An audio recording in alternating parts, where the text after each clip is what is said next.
You can support this show at patreon.com/ASA podcasting. Pig rat bacon is very good. The wasteland is a post-apocalyptic mess as the sole survivor wanders out about to see the rest.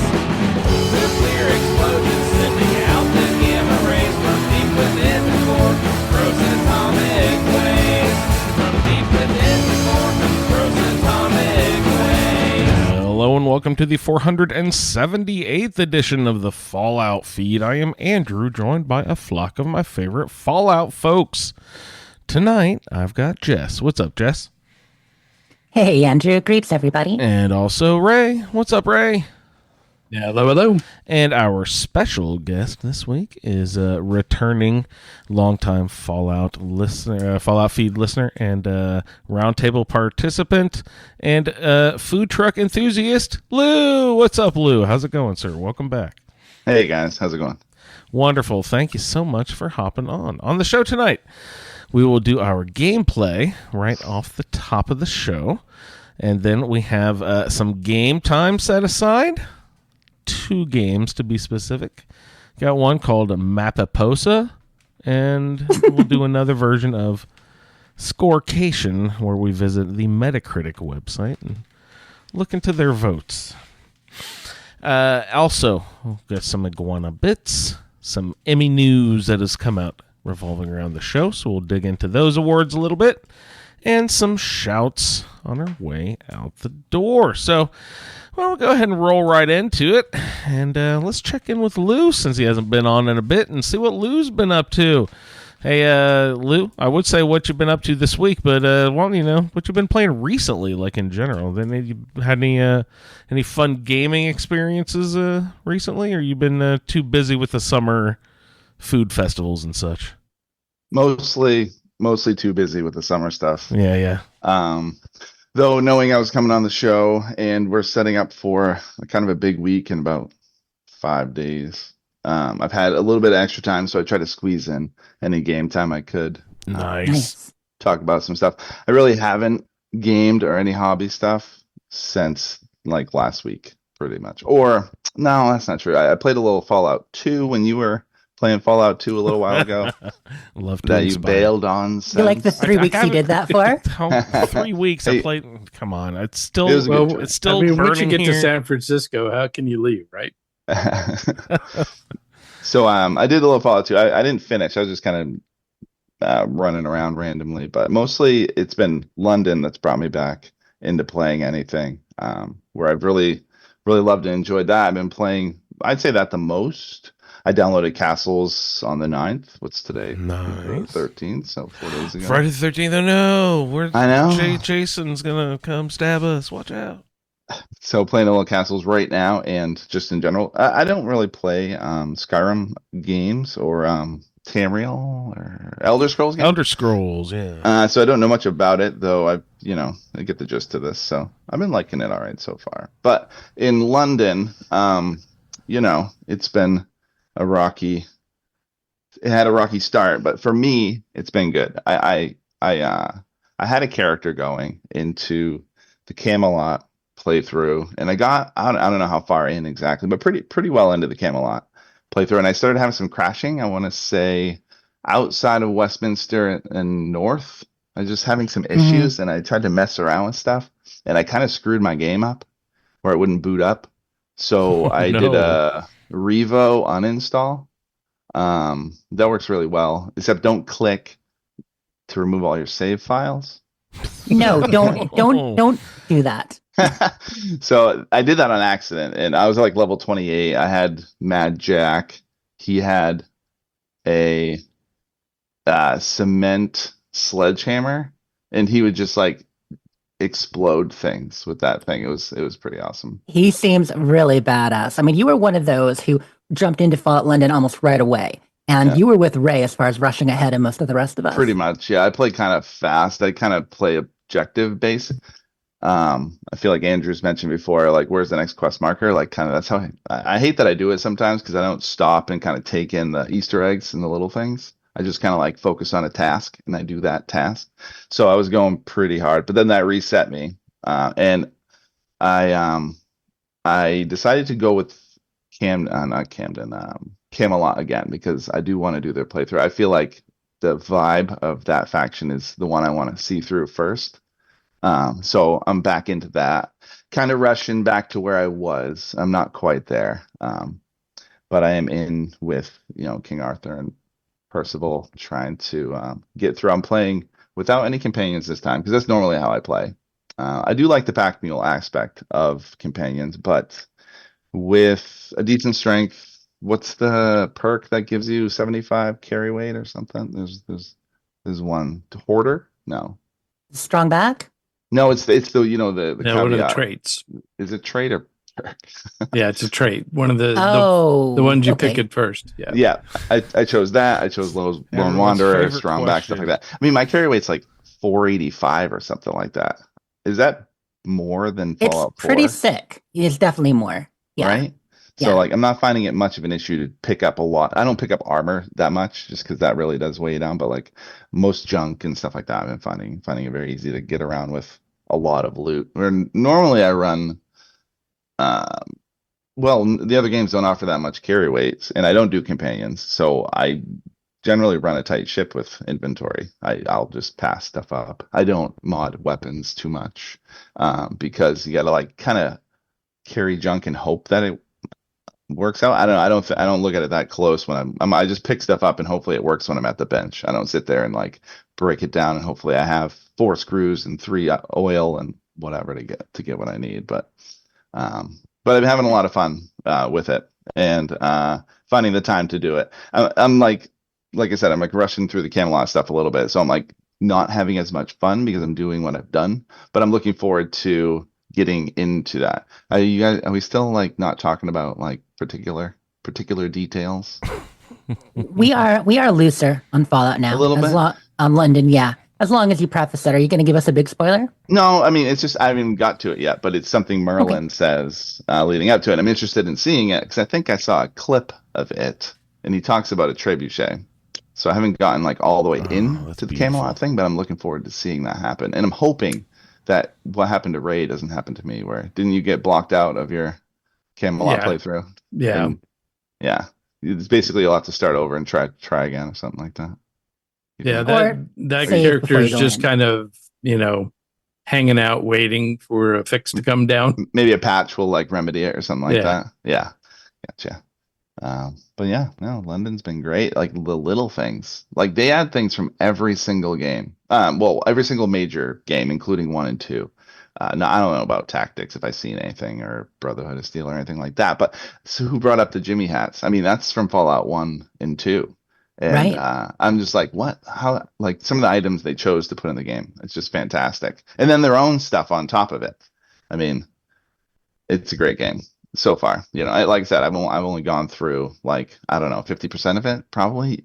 Ray, was it 70 hours on your first playthrough with a little bit of running around, extra Yeah. running around? Yeah, because I on that one I started I was cruising along and then decided to start getting all the coasters. Right. And I so didn't even know that, about those until you were talking about them. I'm like, oh, okay. that waylaid me for a while. Yeah, and it gets you all over the place. There's a lot of them. I now for this playthrough, I chose the ones that were going to work with my build, so I only picked up like 4 or 5. Once I reached level 10, and I could kind of like either run really fast and get in and get out. One of them has like 2 famished. One of them was legendary. It had 2. Yeah, that's the nags. That one was rough. That was And then brutal. the glowing ghoul. The glowing ghouls are rough, are difficult in this game. Like I play fast. Like They I'm are. level 14 or 13, and I'm halfway through Camelot this playthrough. So I kind of like I don't sit there and level, so I'm kind of like under leveled sometimes. So a glowing one destroys me if I don't set him up for the kill. Like you got to blow his legs off, basically. And you're Right. probably playing normal. No, I assume. very hard. You're playing very hard Yeah, in London. yeah. So no, that is ridiculously difficult. It's Love tricky. it. I like playing very hard mode. I'm used to Fallout games in general, but like I still cheese the famished and the nags and the scorpions that were in there. I definitely cheese They're definitely not mutually exclusive. You know what I mean? You can Right. play on a hard mode and then use every advantage you can get in the game to Somewhat. defeat Yeah, it. I think yeah. that's fair. I think that, best of both worlds. Thanks. Appreciate it. What was it? There's this is random, but there's an electrical station you walk past. It's zapping everything around. Yeah. Did you do that and get the weapon Yeah. out of it? Uh-huh. Oh, that friggin' thing is cool, right? Yeah. It just, I the first time I used it, like it was just past it. I think there's some rad scorpions. If you kind of go to the right, well, the right as I was facing, but down that road, there are a couple That round building. yeah, right of the round building. But there's a couple rad scorpions that came up on me, and I was not ready to fight them. And I pulled the thing out, and I just shot at them, and that thing just boing. One of them flew across the map. I never saw it again. I don't even know where it went. I think it was a glitch, but Yeah, it's pretty wild. pretty sweet gun. But yeah, Fallen London's been great. Other than that, like I really haven't had a lot of game time recently. Castles, I don't have a strong opinion on castles yet. It's like harvest your resources, build your spoons. I learned you can combine your spoons into a higher level spoon. Yeah, make You a know? fancy ass spoon. Yeah, you got to keep those cooks cooking. And one thing I do like about it so far is the ruler aspect of it. You have like the king or your whatever you are, Jarl. I don't know. And you have to make decisions, and you get to make really kind decisions sometimes, or not. But it's like you can totally choose to take care of folks, and it kind of makes you feel good a little bit. It does. You get that little dopamine when everyone likes that. It Yeah. has that little everybody like that kind of aspect. Yeah. So I've been liking it well enough. I haven't gotten way into it. Just probably a couple hours. We'll definitely talk about it when we get to Andrew, I think. Right. I'm playing it right this second. But besides Castles, Space Marine 2 came out on Monday as well. That's a game I really like. I really liked Space Yeah. Marine 1. It was it's like a hack and slash, pretty linear, but very dialed in Warhammer 40K video game, which most of them generally kind of suck. That is what 9 I've out seen. of 10 are bad Mhm. or more worse than that even. So I've been looking forward to this game. Played it a little bit. Like I said, it's hack and slash, more customizable. This one where you can play a multiplayer mode, which is seemingly popular, and then you can kind of customize your duder to look like the faction you want. So kind of like a little bit more. And they're involved big there. Warhammer guys, like that classic look and everything. Yeah, the Space Marine, like with the shoulder pauldrons and Yep. yeah. So that's my other thing. Fallout and then 40K are like my two hobbies, my two things. So I actually hadn't played Fallout since the Fallout 3 roundtable, which was in the spring. Is that right? When did we do Fallout 3? The DLC, Yeah, that was spring. It ended end of June. right? So before that, I didn't play Fallout for like 2 years because I was just getting back into my Warhammer 40K hobby. I decided I was an adult now and I could afford it. It's kind of not a cheap hobby, really. to Yeah, if do. you didn't play Fallout 1 with us, you encouraged us a lot along the way. I remember that. Did I play it with you guys? I can't remember.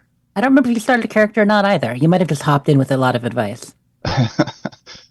Is 40K the company that makes Warhammer? I haven't. Games I Workshop. don't know that world. Yeah, Games Workshop Games Workshop. is the company. They do Warhammer 40K, but they do Age of Sigmar, which is the fantasy version, and a handful of other smaller games. Warhammer is a pretty big universe, Andrew. It's a whole thing. Right. It's one of those fandoms. And it has other aspects too. It's like it has a book series. Like there's probably in just the 30K part of the universe book, there's like 60 books there, and then they have all their modern books. So you can follow the hobby of it in a variety of ways. It seems. I mostly stick to the mini thing and tabletop wargaming. When I was in high school, I was doing it a bunch, and now that I'm an adult and I can. Like when I was a kid, I don't even know how I afforded the game. Like you get a box of guys, it's one squad, and you need like 10, 12, 14 squads, and they're like $60 for a box. Like when you're a kid, I don't even know how I ever. They'll get you with those minifigs. Oh my god! And then if you start painting them and doing all that, yeah. That's where I've been wanting to do it, but with the summer season so busy, I've been wanting. Like I do, I paint. I have a binding station over here. I do That's I awesome. do that as well, but that's time consuming. I mean, even just constructing the little guys with glue and cleaning up the mold lines is very time consuming. So I've had no time. got, like, I little- think the winter will settle out, and I'll find a bunch of time for this stuff. But Got sandpaper of varying grits to get the. pretty much, The edges yeah, down. to get the mold lines. So you can't tell. I don't want to break my immersion, man. You know, I gotta have that. Do you have a display of your figure somewhere? Kind of. It's on a shaded shelf over here. Mhm. Can't really see it, but Cool. yeah. Well, I feel like a couple weeks ago you brought up Modiphius. What's the Oh, the Modiphius tabletop. is the right? company. They make Mhm. the Modiphius. tabletop Fallout game. I had right? a few of those Fallout minis in the past, or no, like a couple years ago.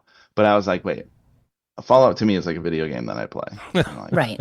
And I was like, why am I playing the mini game? The mini game I want to play is Warhammer. So I got out of I almost played the Fallout mini game, but I also had no one to play it with. No one locally is like, I can't wait to play Fallout mini game or whatever. So, but anyway, But Yeah, I there's mean- a active Warhammer people to play with all over, Yeah. all around. Okay. pretty much. Cool. I mean, the shop I've gone to a handful of times is like 55-minute drive. It's almost an hour. Mhm. But when I can find the time, I shoot down and hang out a little bit. Cool. But generally speaking, Warhammer 40,000 is the most popular mini game you'll find. And there are varying degrees depending on the shop. People are into Mhm. other things. There's a new one called Star Wars. Can't think of the name right now. It's like a skirmish game. You got a squad of 5 or 6, like a lot of iconic characters in it and everything. That one's been more popular at this shop that I go into.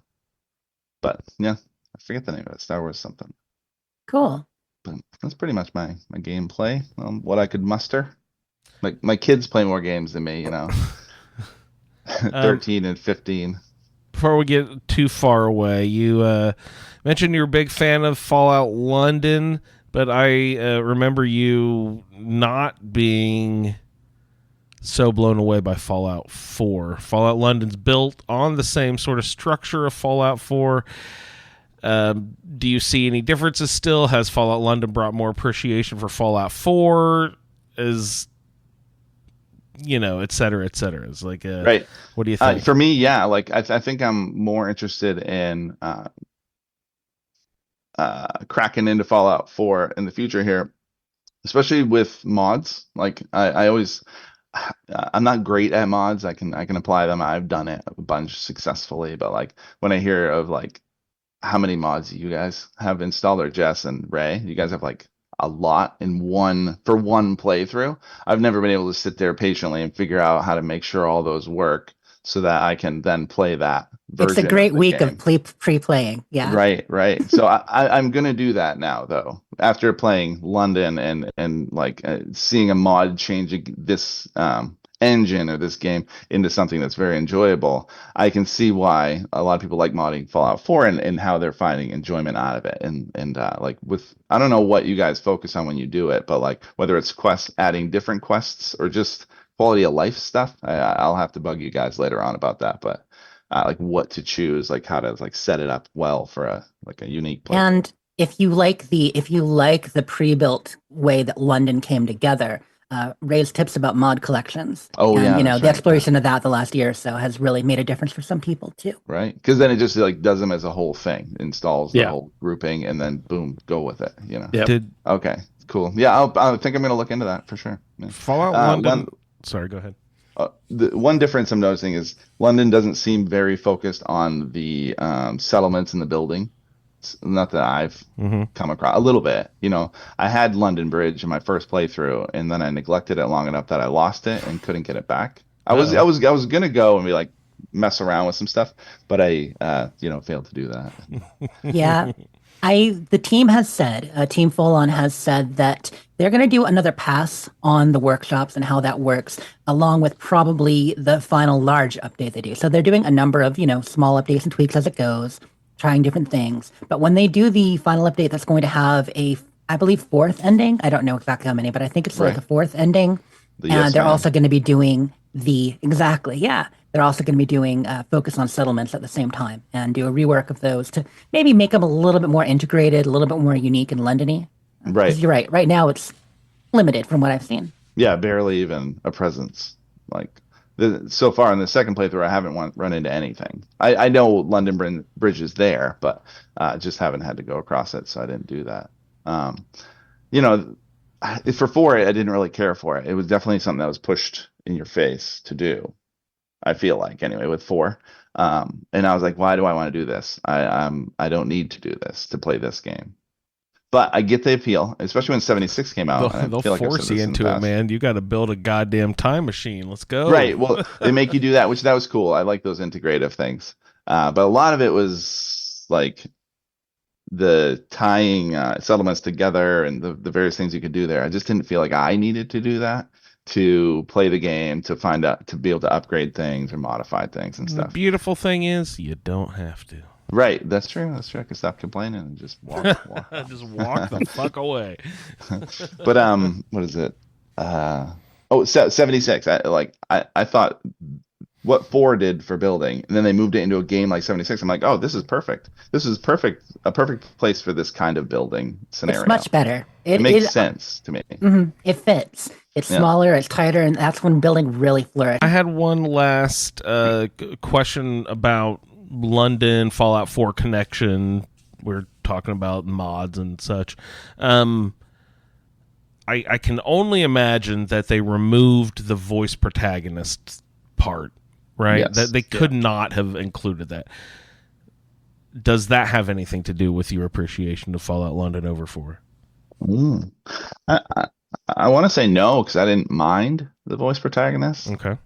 I didn't like the linear dialogue choices sometimes. It was like, the common complaint of it guided you to one answer most of the time. But I don't think it was because the guy was speaking. The guy's voice was good for the character, I thought, really, in 4. Don't know. Yeah. How would London be different if they did do? I mean, I know that it takes a lot of goddamn, recording time and stuff. Would the game be a lot different if there was a voice protagonist in that? Jess, what do you think? There would have to be, because there's a whole lot of dialogue in the game. And while they could record and do it, Fallout 4, I mean, it was agree, sarcastic agree, negative agree. You know what I mean? Like 90% of the time. Yeah, exactly. Yeah. So yeah, it would be different. Sweet. So London is better about returning to the New Vegas, the weird trees of like. I think so. Yeah, the Fallout 3, the New Vegas 3, kind of dialogue, just the options, branches, all that. Yeah, because you can definitely mess yourself up by your dialogue choices. Right. You say the wrong thing, you're stuck with it. Etc. Yeah.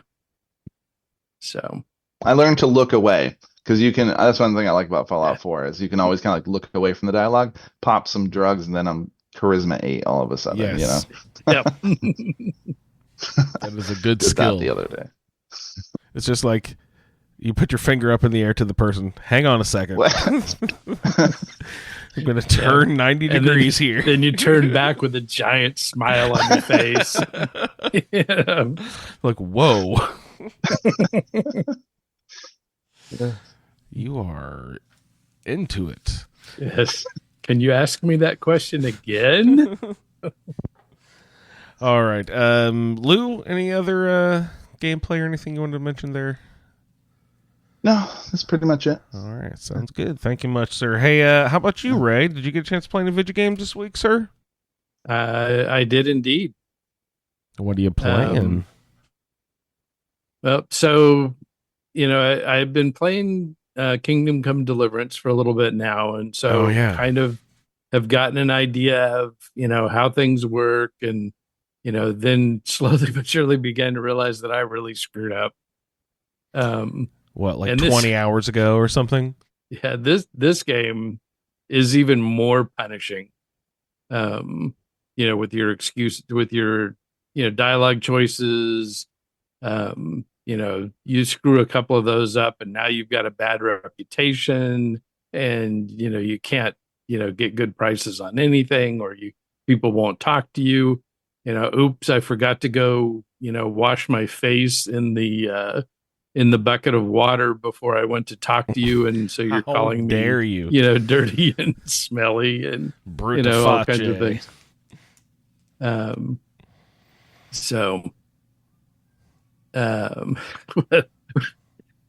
Which is not completely unlike Fallout London, where when you walk into Westminster, and one of the gentry says, "What's that smell?" "Oh, it's you." Rude. But so I started over. Sorry. So now I'm off to a much better start. Before I couldn't rub 2 gold pieces together, but now I'm loaded. So, and it has a really brutal save mechanic. So the only way you can save the game, for a save that you can go back to, is to use it's called Save Your Schnapps. Oh, right. Like Savior. Okay. Yeah. And so you have to buy these. Oh, Lord. And they're hundreds of gold each. Wait, so you have to buy your save and do a shot of Save Your Schnapps? Yep. Before you can save your game. That's a pain in the ass. So we're doing the 1985 Nintendo style leave your game on with a note, "Mom, don't touch this." Don't mess my save. Yeah, so if you have to leave the game, you can leave and it'll save it. I'll do an exit save for you. Okay. Right. But once you go back reload to the game, point, it deletes that exit save. Yeah, there's no survival mode, right? Yeah. So, so that's brutal and takes some serious planning. That really is. What's the biggest thing that you changed between the original playthrough where you went the wrong way and the new one? Now that you're loaded, did you completely change the tack you took, or? Well, so for starters, I really had no idea how the perk system worked. And so after playing for a while, I finally got this is how the perk system works.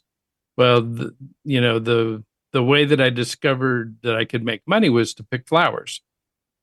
So I was picking flowers and leveling my herbalist skill. But then discovered that there was an herbalist perk I could have taken, way back at the beginning, that it's called Leg Day. So every time you go to pick a flower, it gives you this crouching animation where you crouch down and pick the flower and then stand back up. And so this perk called Leg Day. I want to see Ray on Leg Day. It every time you bend down to pick a flower, it increases your strength. You'll be the florist with the thickest thighs ever. Big ass thighs. And that and so that Glutes makes you days. better in combat. The higher your strength is. Well, I mean, everyone knows your swing isn't actually in your arms. It's in how you twist those hips, how quickly you swing those thighs through the hips. That's how you get power. So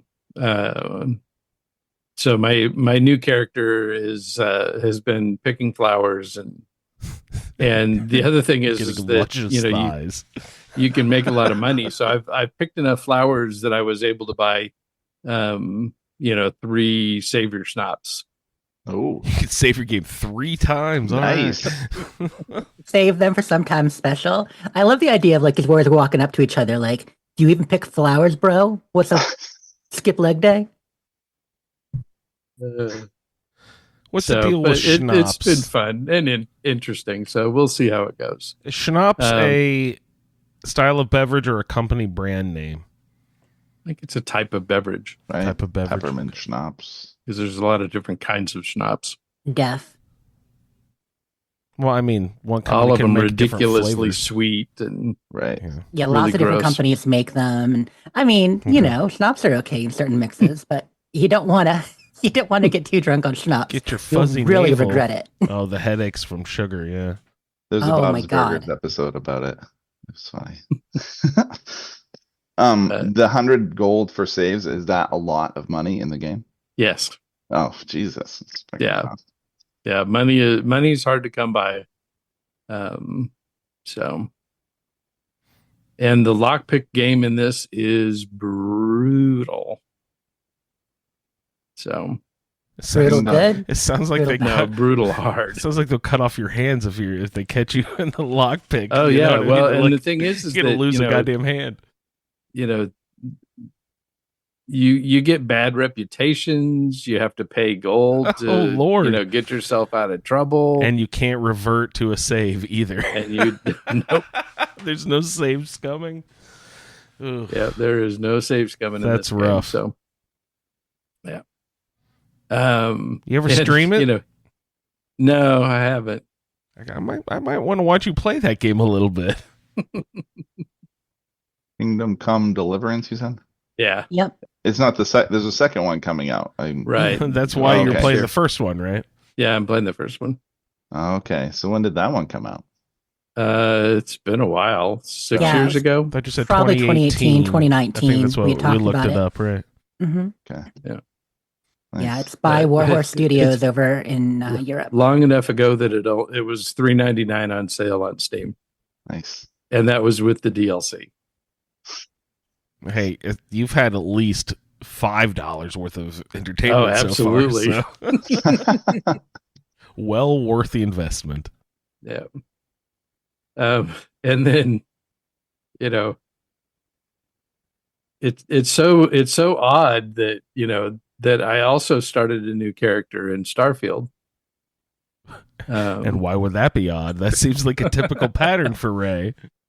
So I had that, you know, the soldier character that I was working on, you know, the one that I was kind of prepping to be able to take to Shattered Space.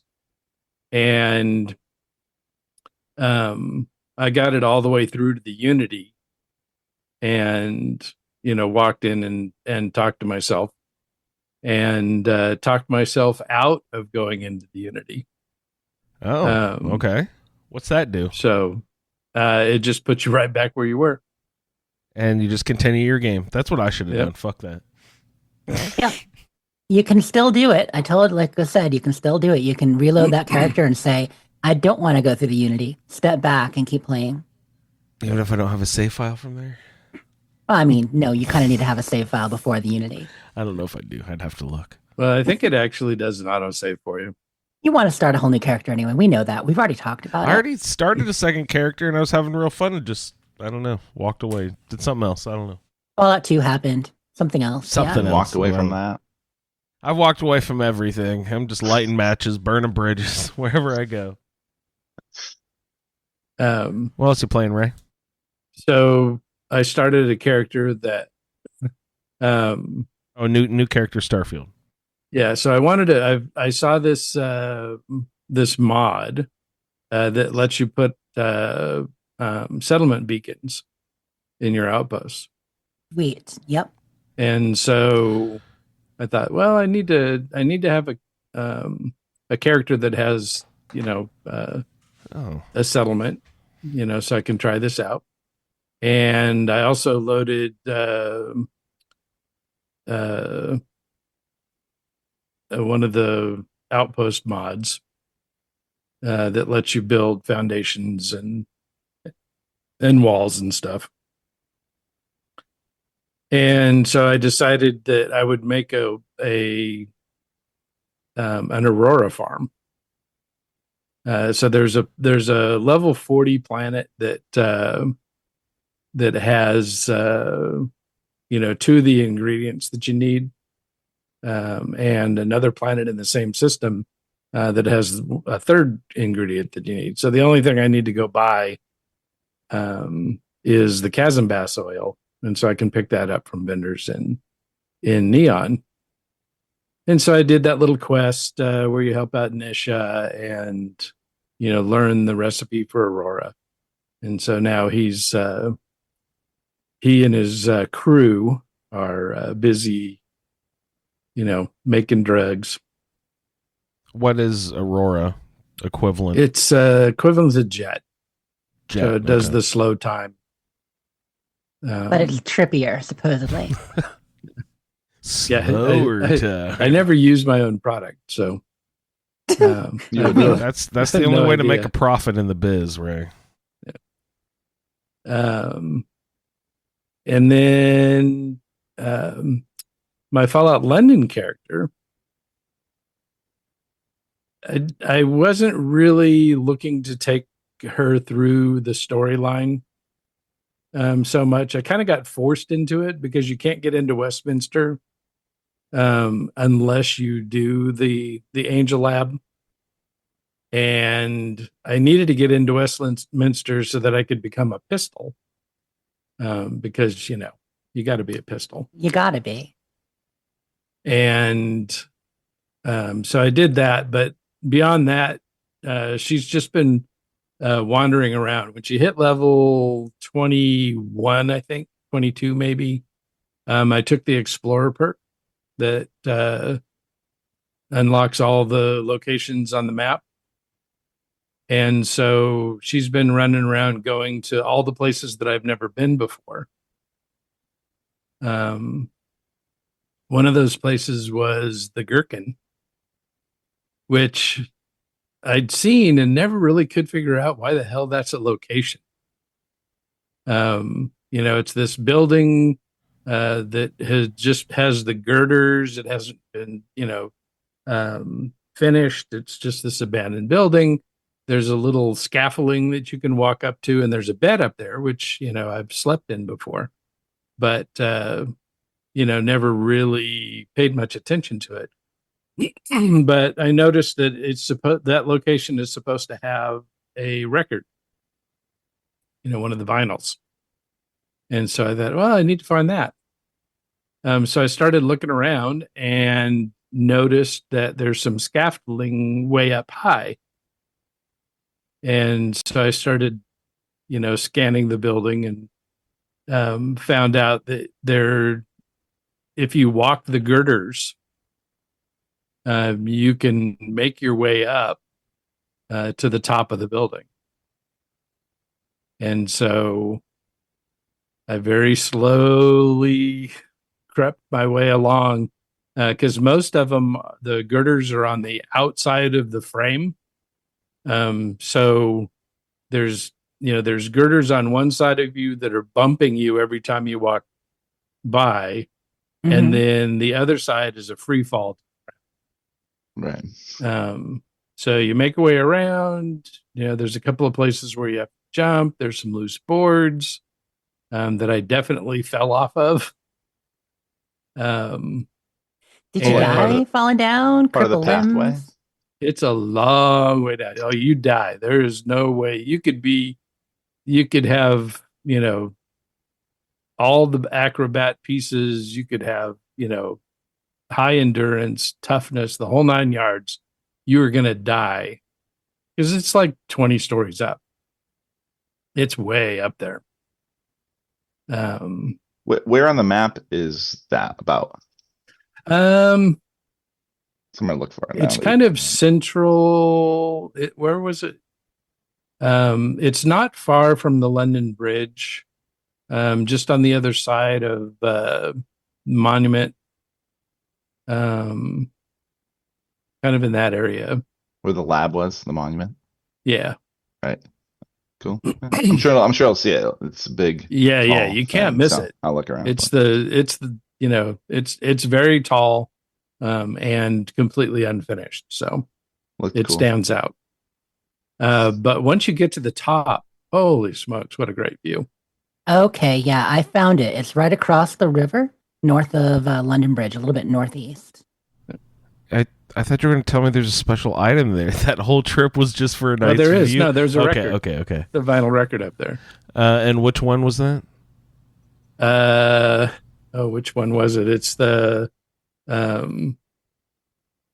because the records each have categories like the coasters, when I get right? Up, I get down. Well, when I get low, I get high. There you go. When I get low, I get Yep, I know the song. Yeah, that makes sense. That's funny.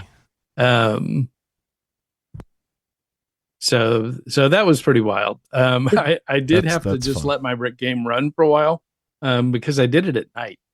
Do you have to get up that high, Ray, to get the vinyl, or you did Yeah. that on your own? No, you have to. That's where the vinyl is where I was on that building. Those pictures I were shot truly pictures awesome. and put it Mhm. on the Discord. And Discord. Because it was pretty wild. And the One of those, I could feel the wind in your hair. You know what I mean? And like hear the way it would sound up there. Yeah. Yeah. So I left my character standing there, and, went and did some things and came back. And of course, it was pouring rain. There's nowhere to wait. So there's no chair, so you can't wait. There's no bed, so you can't sleep. And if I did, I've got Sleepwalker and would probably end up, on the other side of the map. And there's no location marker at that point. So you couldn't fast travel back to it. So I just stood there and waited. And so then the rain came and I had to wait for the rain to end. And so it was probably a good hour and a half, 2 hours of, real time wait. The gherkin. Until the sun came out and I could take pictures. Does gherkin have another meaning other than, I associate it with pickles? Little pickle? Yeah. Right. I have no idea. And looking at the pictures, awesome pictures, they have that giant weird brass/copper head that you see above tunnelways and such. Mm-hmm. In Fallout 4, like the West End, like tunnel, whatever that's called. The Gothic style. Yeah, what is that? Busts. Have I ever asked you guys about that before? What is that head? What does that mean? It was just an architectural style, back in the 30s maybe. And they use those, I don't know, sort of retro futuristic Roman god heads or whatever. Yeah, I don't know. They're weird. But I see one on the top of the building across the way from next to you. Yeah. Yep. So that one was fun. I went into the Nuka headquarters, and that's got a cool story in it. So I recommend going in that place. You read about the feud between Nuka-Cola and Iron Brew. Oh, that's fun. And then I went into the Tater Factory. Factory? Yeah. They make some potatoes, something? That's kind of what I wondered, but then I realized once I got inside, it's actually a type of car. Tater car? Really? Is that like a nickname or something? No, that's the name of the company. It's like their version of like Corvega or Chrysalis. Yeah, so it's a cute little car. It's one of the cute little ones. It's their like we like. Chrysalis. So it's like that Buck or whatever his name, Bud. Yeah, it's like one of those. Car. It's like the Tater T model, like for tater tots. Oh, cute. Yeah, very cute. So that location is no joke. That was a tough one. What's in there? What's so there's Protectrons. There's some dude named Fraser that is wearing power armor frame, and he's legendary. So that was a tough fight. But without pieces of armor, does the frame provide a lot of armor buff? I don't know. It gives you the strength and endurance buffs from power armor. Mm-hmm. Carry weight, I think. Yeah. So, but the robots are tough. Westminster, when you go, I forget what, like there's a road you go down. There's a bunch of robots on the road. Do you know that? You remember that? Oh yeah, yeah, up in the north end. Yeah, decimated. This one, these are the mech robots, the ones that have the big, giant, claws on one side and the rail gun on the other. Mm-hmm. So they're shooting railroad spikes at you. So don't get hit. Especially when, one of the challenges that I have with this character. So after I got done doing all this stuff, I was lamenting the fact that I never did this when I had my nearly invincible character. I waited until I have my squishiest character, because she's still just wearing the Beefeater armor. And so that only has an armor rating of 17. I think I get 5 from the hat and like 2 from the metal gloves that I wear. Nice. It looks good though. It looks good. She looks dashing. The metal gloves. Do you have like clawed fingertips or something? No, it's just like metal on the back of the hands. Oh, I like the gloves. The game has a glove component, Yeah. right? Yeah. That's new. But they added an armor slot for gloves? Yeah. That's cool. I have, like, they always duct had that in tape gloves. Skyrim. yeah, yep, duct tape gloves are good. Is there something on your hat that looks like rabbit ears or something? No, feathers. Feathers. Oh, okay. Yeah, right, it's a right. Beefeater's hat. So look at the bottle of gin, you'll see. Yeah. Got like alligator teeth around it. But I got to say, I'm really loving the halberd. So I took Blacksmith 2, and was able to upgrade it. And so I do have big leagues. So I think I've got big leagues 3 at this point. And this halberd does, I think it's 150 damage, maybe 170. But for a melee weapon, it's got about a 6-foot reach. And so one of my favorite things to do is you stand next to a staircase that, like the raiders like to come down the stairs. And How dare they? you can stab them while they're on the stairs and you're on the ground. You've got such a through long the bottom range. of the stairs? Yeah. Well, no, from the side of the stairs. So, Through the wall? you're not even on the stairs. No, just like you're stabbing over Gotcha. over the railing. What weapon is this? It's this a halberd. magical stair weapon Yeah, it's a long stick with a axe on the end of it, with an and axe on the end. a Okay. sharp, pointy, piece. Are you saying Halliburton? What are you saying? Halberd, Halberd. Halberd? I don't Um, know. I'm not a weapon dude. Come on. Oh, Don't you know your that looks like it medieval belongs to weapons? goddamn Skyrim. What's it doing in this Yeah. game? Yep. And the Beefeaters like to carry those. Oh, okay. So that does makes the folks sense. in Camelot. You see a lot of them in Yeah, Camelot. yeah. Fancy But, spear axes. Yeah, those are cool. Yeah. And I like to stand next to a door, and evidently they can't see the axe part of it sticking out past the doorway as soon as they walk into the frame. I Clipping just stab through the them. door. So Is Good it stuff. one shot? It must one shot the hooligan. it one shots a lot of stuff. Yeah. And the thing is that it automatically does 2 strikes. So the first one you stab, and then the second one it hammers. Huh. So it does the poke and then axe chop. Nice.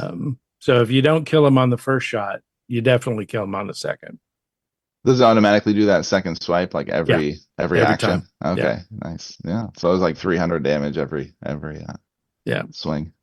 So it's also handy if you're getting swarmed by pig rats.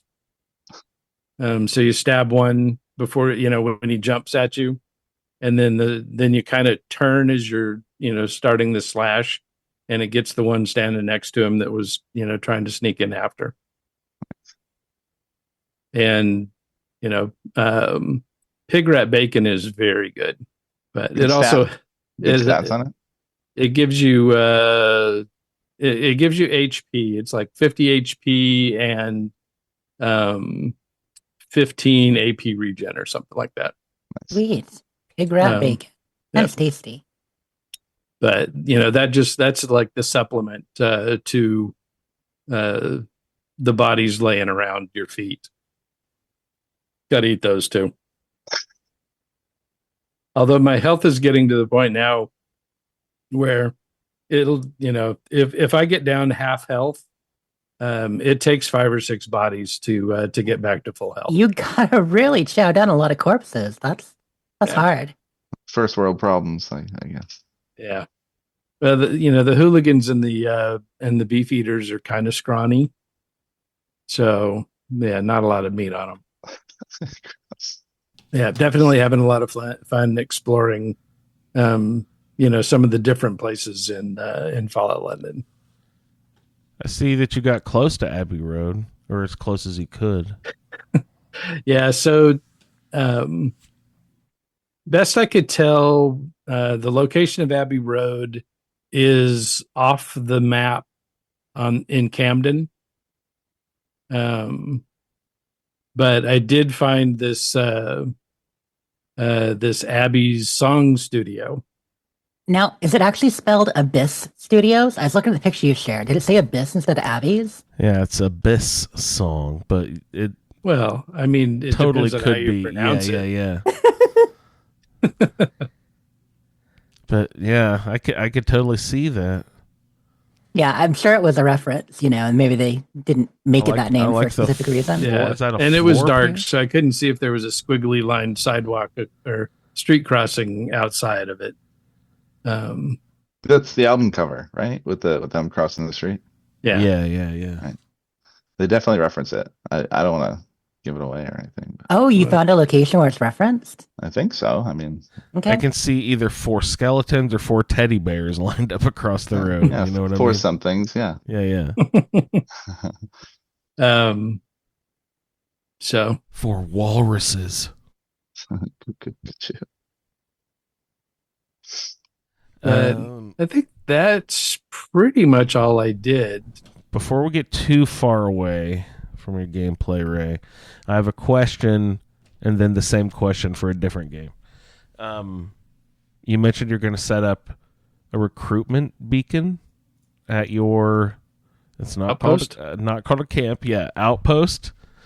And that draws other like settlers or whatever. What are space settlers called? Yeah, they're the settlers. Settlers. Does that include like setting up a purveyor system of any kind? That sort of like trading routes and such, automatic trade routes and such. I didn't see that listed in the mod, so it's a series of mods. So cool. it's Bard's Outpost Beacon is what this one's called. And then I also loaded one that lets you control your settlement personnel. So you can either set them to patrol the outpost or clean it up. In the base game, can you do that sort of stuff? Can you recruit people to your... You can assign certain people. There's certain characters in the game that can be assigned like crew to your ship. But not like they don't give you the freedom of Fallout 4. No. Right. Okay. Yeah. So why do you think they went away from that?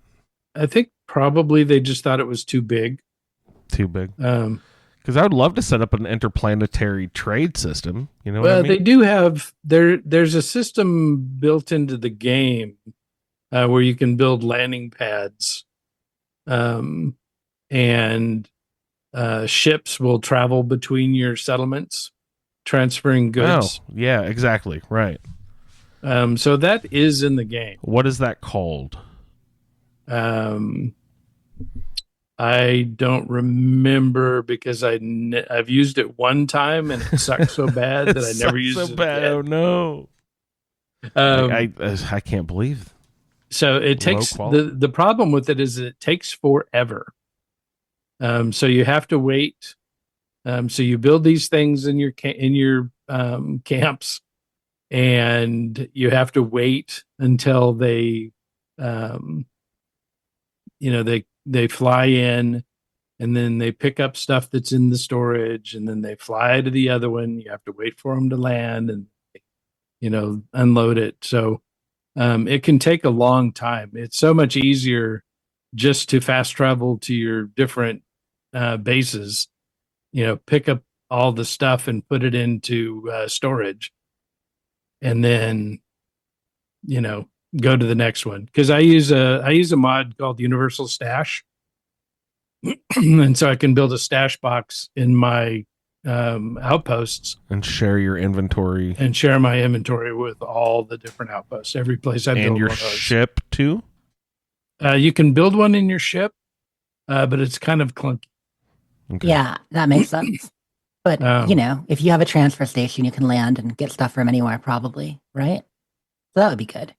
Yeah, That's so fun. I built the big blue, transfer station thing next to my outpost box, and then everything pumps into the one storage unit, and then I can go in, land. It's right next to the beacon. I always put it so that wherever I'm going to fast travel into, it's right there. I just pull everything out, put everything in Universal Stash, fast travel to the next one, and you get it done really quick that way. I'm still sort of surprised that Bethesda didn't keep taking a step forward with, that sort of purveyor system. In this game, because it could have gotten really intricate and really involved. That's probably why they didn't do this, because it could get so intricate. But that also makes me think, what are the things that are in being developed right now vis-a-vis Fallout 4, Fallout 76, that are going to be technologically wise, are going to make their way into Elder Scrolls 6, that I would assume would be there, like purveyor systems, lots of camp building, settlement building, recruitment, building your own town. But no, they're just going to ignore that. You know what I mean? I think a lot of things are a test bed, and things do make their way forward. Stuff Fallout 4 informed 76, stuff in 76 definitely informed Starfield, even though they were worked on kind of simultaneously by separate teams. Yeah. But the photo mode that we have in Starfield probably wouldn't have been like it is if it wasn't for the one in 76. 76, right. Yeah, a few things like that, but they definitely also took ideas and refined them on a totally separate fork. So like Ray's saying, with the outposts, right, like the supply lines, the transports and moving stuff, in a way that's more advanced than provisioners, right? Just not as easy to use. Yeah. Takes forever. Well, and probably the biggest difference is that once you set up a provisioner, all of your stuff, from Camp A, I keep saying purveyor. I meant provisioner. is now in Camp B.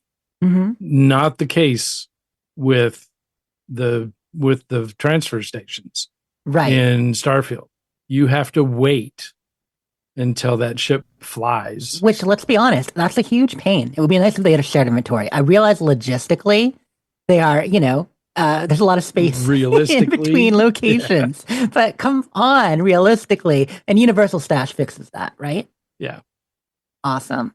Yeah, and that's why I've since I got the Universal Stash mod, I have not messed around with the transfer stations at all. Can I be honest, you guys? I don't think we're going to get settlement building in Elder Scrolls 6.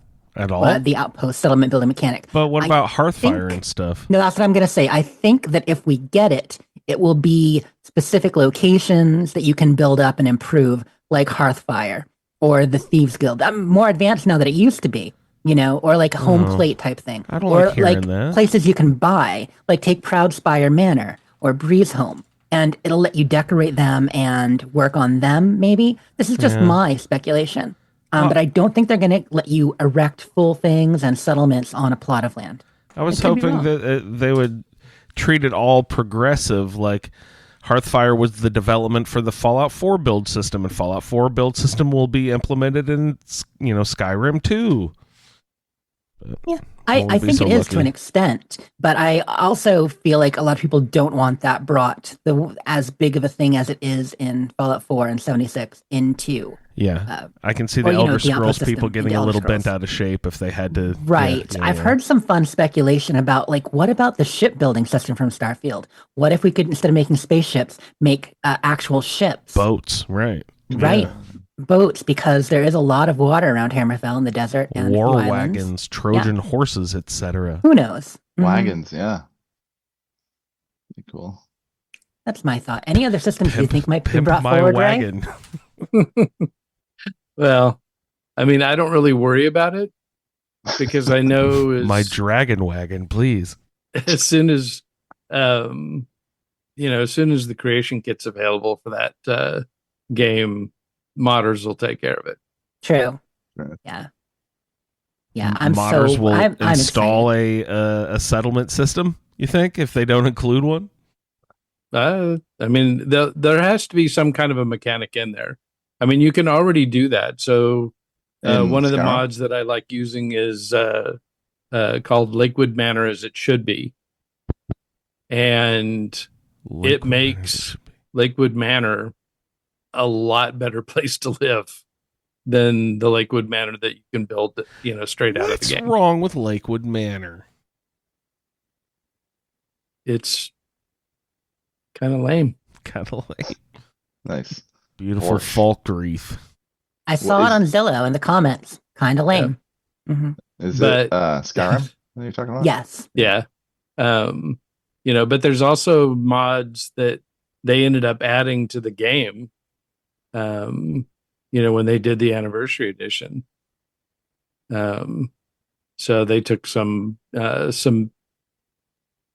pre-existing mods and just, popped them in. So, modders have been making, homes. I mean, I've had like 5 or 6 different Eleonora houses, and, one of them ended up in the game.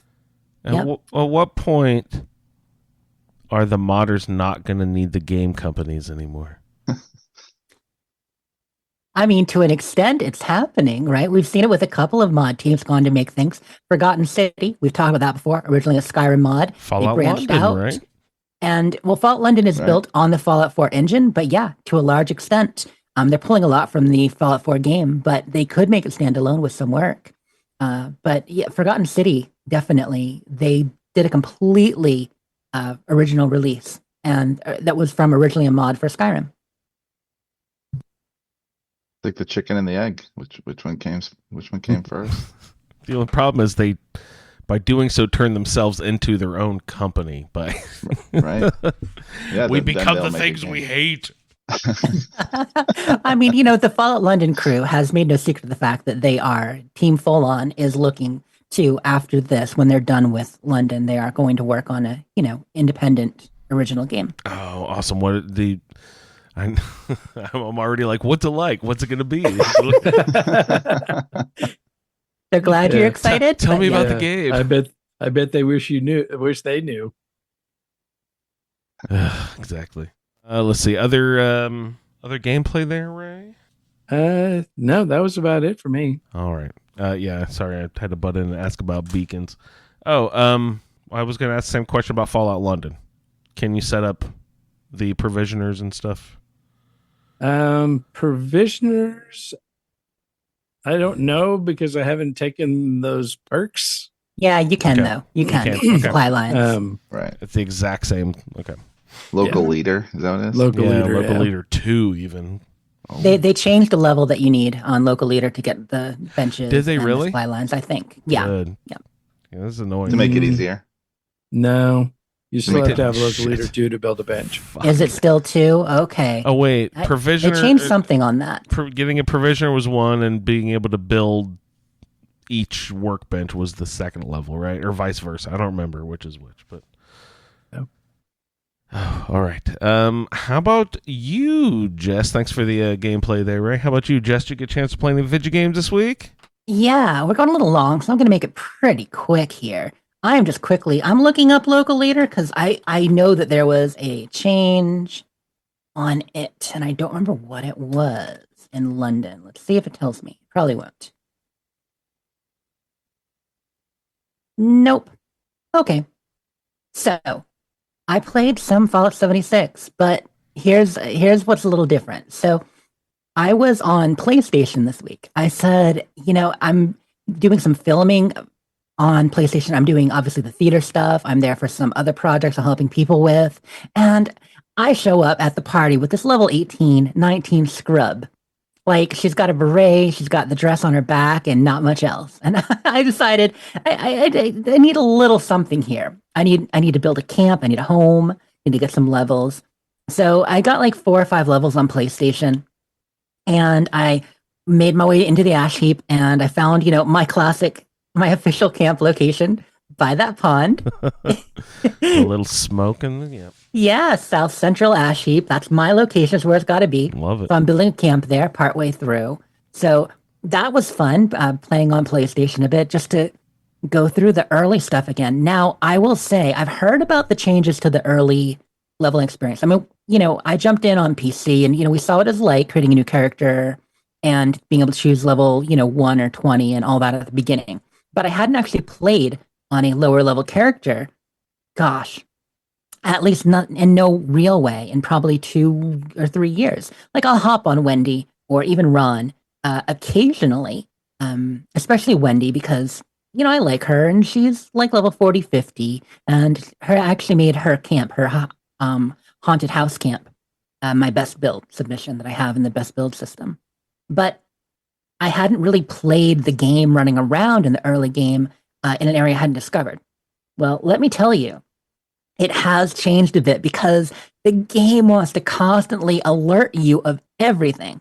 So one change with this last update that I don't like is that it'll actually select a couple of the challenges, the daily, weekly challenges, and flag them for you.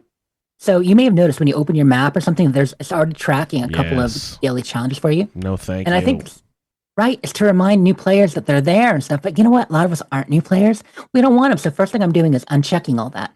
But on a character that hasn't done all these dailies, all these miscellaneous, all these little quests that pop up everywhere, I keep getting notifications. And you can fine tune when they show up. So like they're not automatically popping up on my quest log. You can turn off that the whole active when started feature. You've got from main, side, miscellaneous, event, daily. You can turn that stuff off.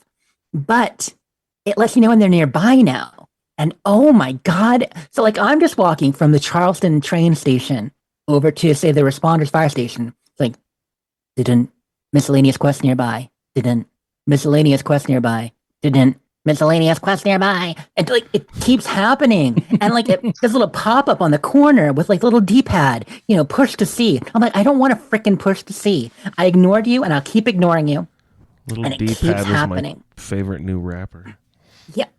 I am hoping, I like Lil D-Pad better. He's got a long career ahead of him. But I was trying to find a way to turn that off and I can't. So I'm hoping that after it happens enough with all these new quests, it eventually stops.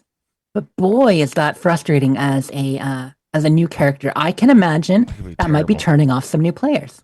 Yeah. Because you are spoiled by choice. It's kind of like when you start Fallout 3 Game of the Year edition, and as soon as you exit the vault, it's like all these things are active. Radio signal found, and they live in your quest guide now. Same in Fallout 4, of course, if you have all the DLC. And luckily in Fallout 4, they staged it more based on levels when things become active a bit. Mm-hmm. But some stuff is active right away, especially with Creation Club and some of all the various things they've added.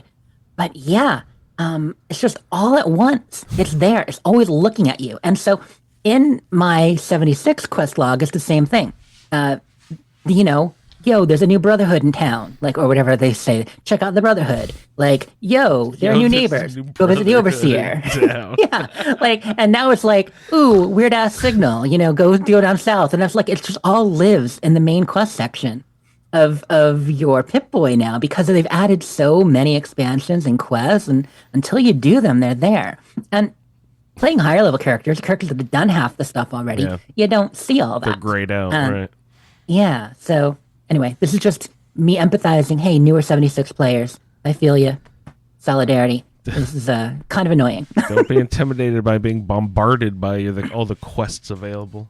Right. And I mean, once you get it under control and you're used to it, you can hide that stuff and you only have to see it when you look in your quest log. But it's still a lot. So yeah, I did Fallout 76 on PlayStation. That was fun. I'm probably there for 2 nights this week. Just enough to get some good play in. And it is fun going back to a lower level character. What's your highest level character on the PlayStation? I only have one character on PlayStation, and they just hit 23. So 23, okay. Yeah, I think 23, maybe 24 at this point, but still low. And it's funny, I started her off as rifles, and I'm just like, no, I'm me. So it's just the Jess build. She's got a shotgun now. We're making it work. Shotgun, a beret, so I have played some castles. Mysteries dress. And I'm going to wait to talk castles with you, Andrew. We can just have a little, talk about it a little bit. But I am playing castles. I'm about the same distance in as Lou is, like rank 27 or so. Yeah. I think you're probably further than me, Andrew. I don't know, but yeah, it's been fun. It's got some differences. I want to talk about rooms versus items and zoom levels. Let's open it up. This is the castles section of the show. Lou, I know you were playing castles. Ray, I can only assume you're elbows deep into 4 or 5 different castle builds at this point. So okay. Let's chat about castles. Go ahead, Jess. What are your thoughts here? So it is a very cozy game. It does have the Elder Scrolls Shelter vibe like we talked about. Definitely took a lot from Fallout Shelter with some more complex systems going on. You're the characters in the game, your dwellers or your citizens, subjects. Is it subjects?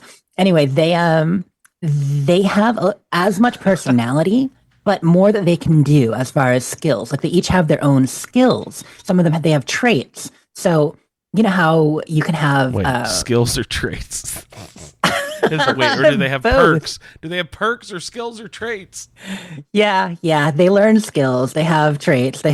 We don't even know anymore. Anyway, they each have a card you can look at. And while you're training up their special to improve various things in Shelter, and here they might have traits like enthusiastic, mighty.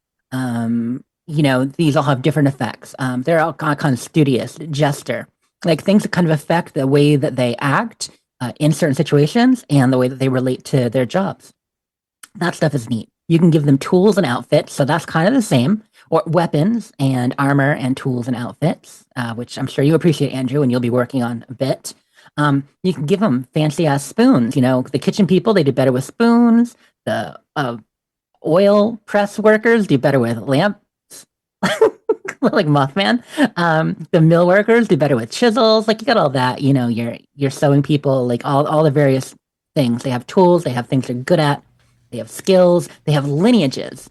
I find the whole lineage system kind of neat that you start with these dwellers here, and that's why I'm saying they're more complex than Shelter. Sorry I'm going on a lot about it, but they can develop relationships.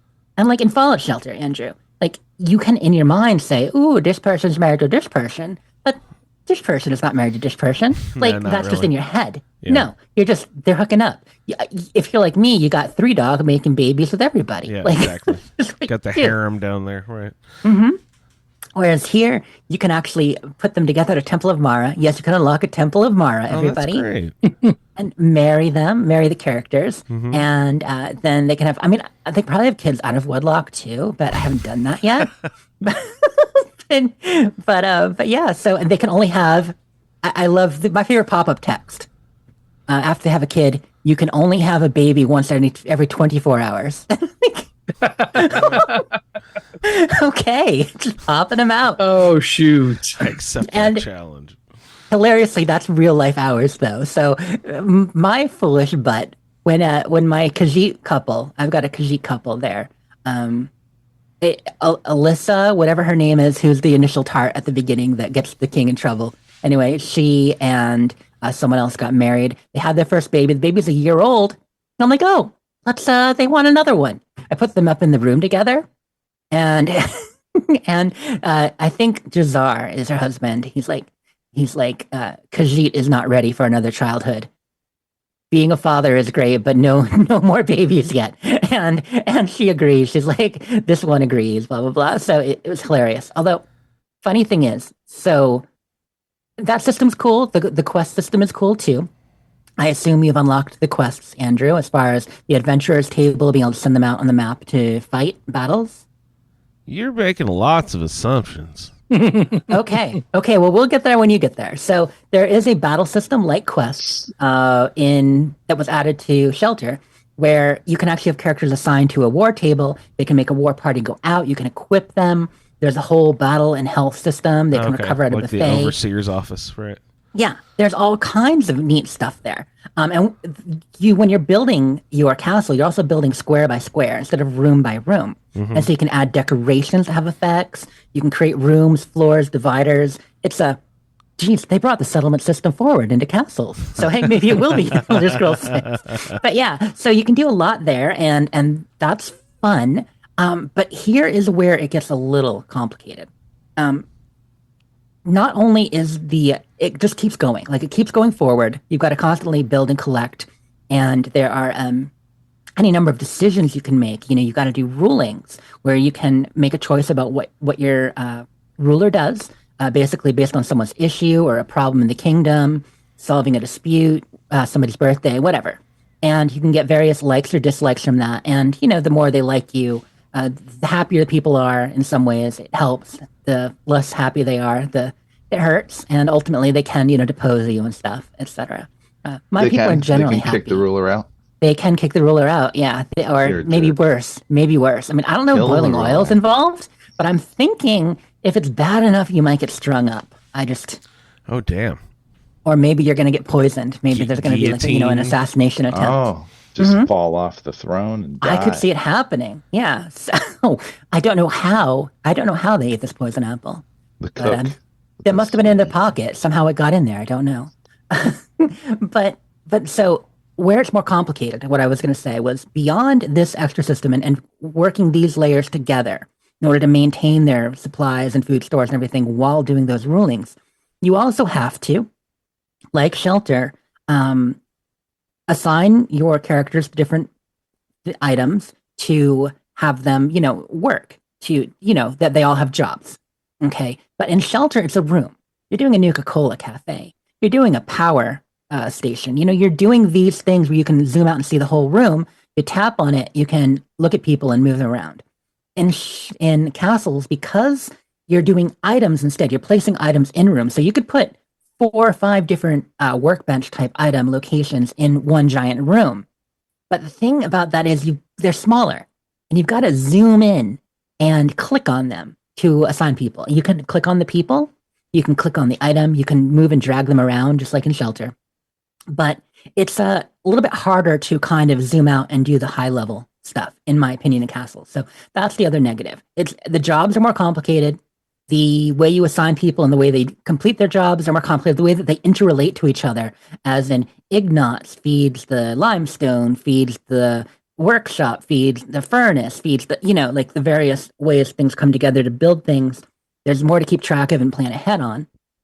And it's just kind of harder to, in general, move stuff around. But I say that as someone who didn't really play Shelter on mobile much, and I'm playing this on mobile. So that is probably part of it too. If this was on Xbox and I could just big old cursor somebody on a 65-inch TV and move them over here, it'd be a lot easier than, on my 6-inch phone and just kind of zooming in. So I might try it on my Fire tablet. But long story short, I'm really liking castles.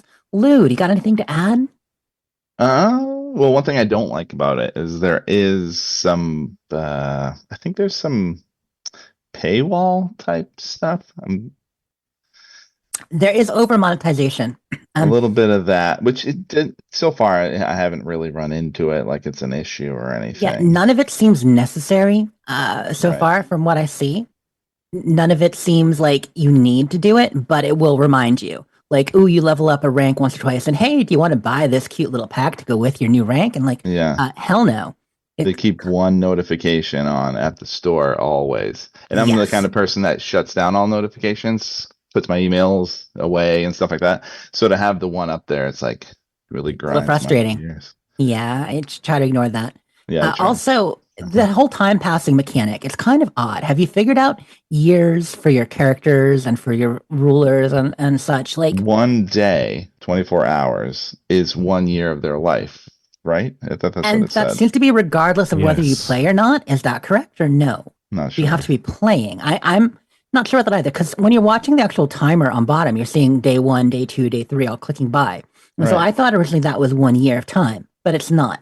It only becomes a year when it clicks all the way around 365.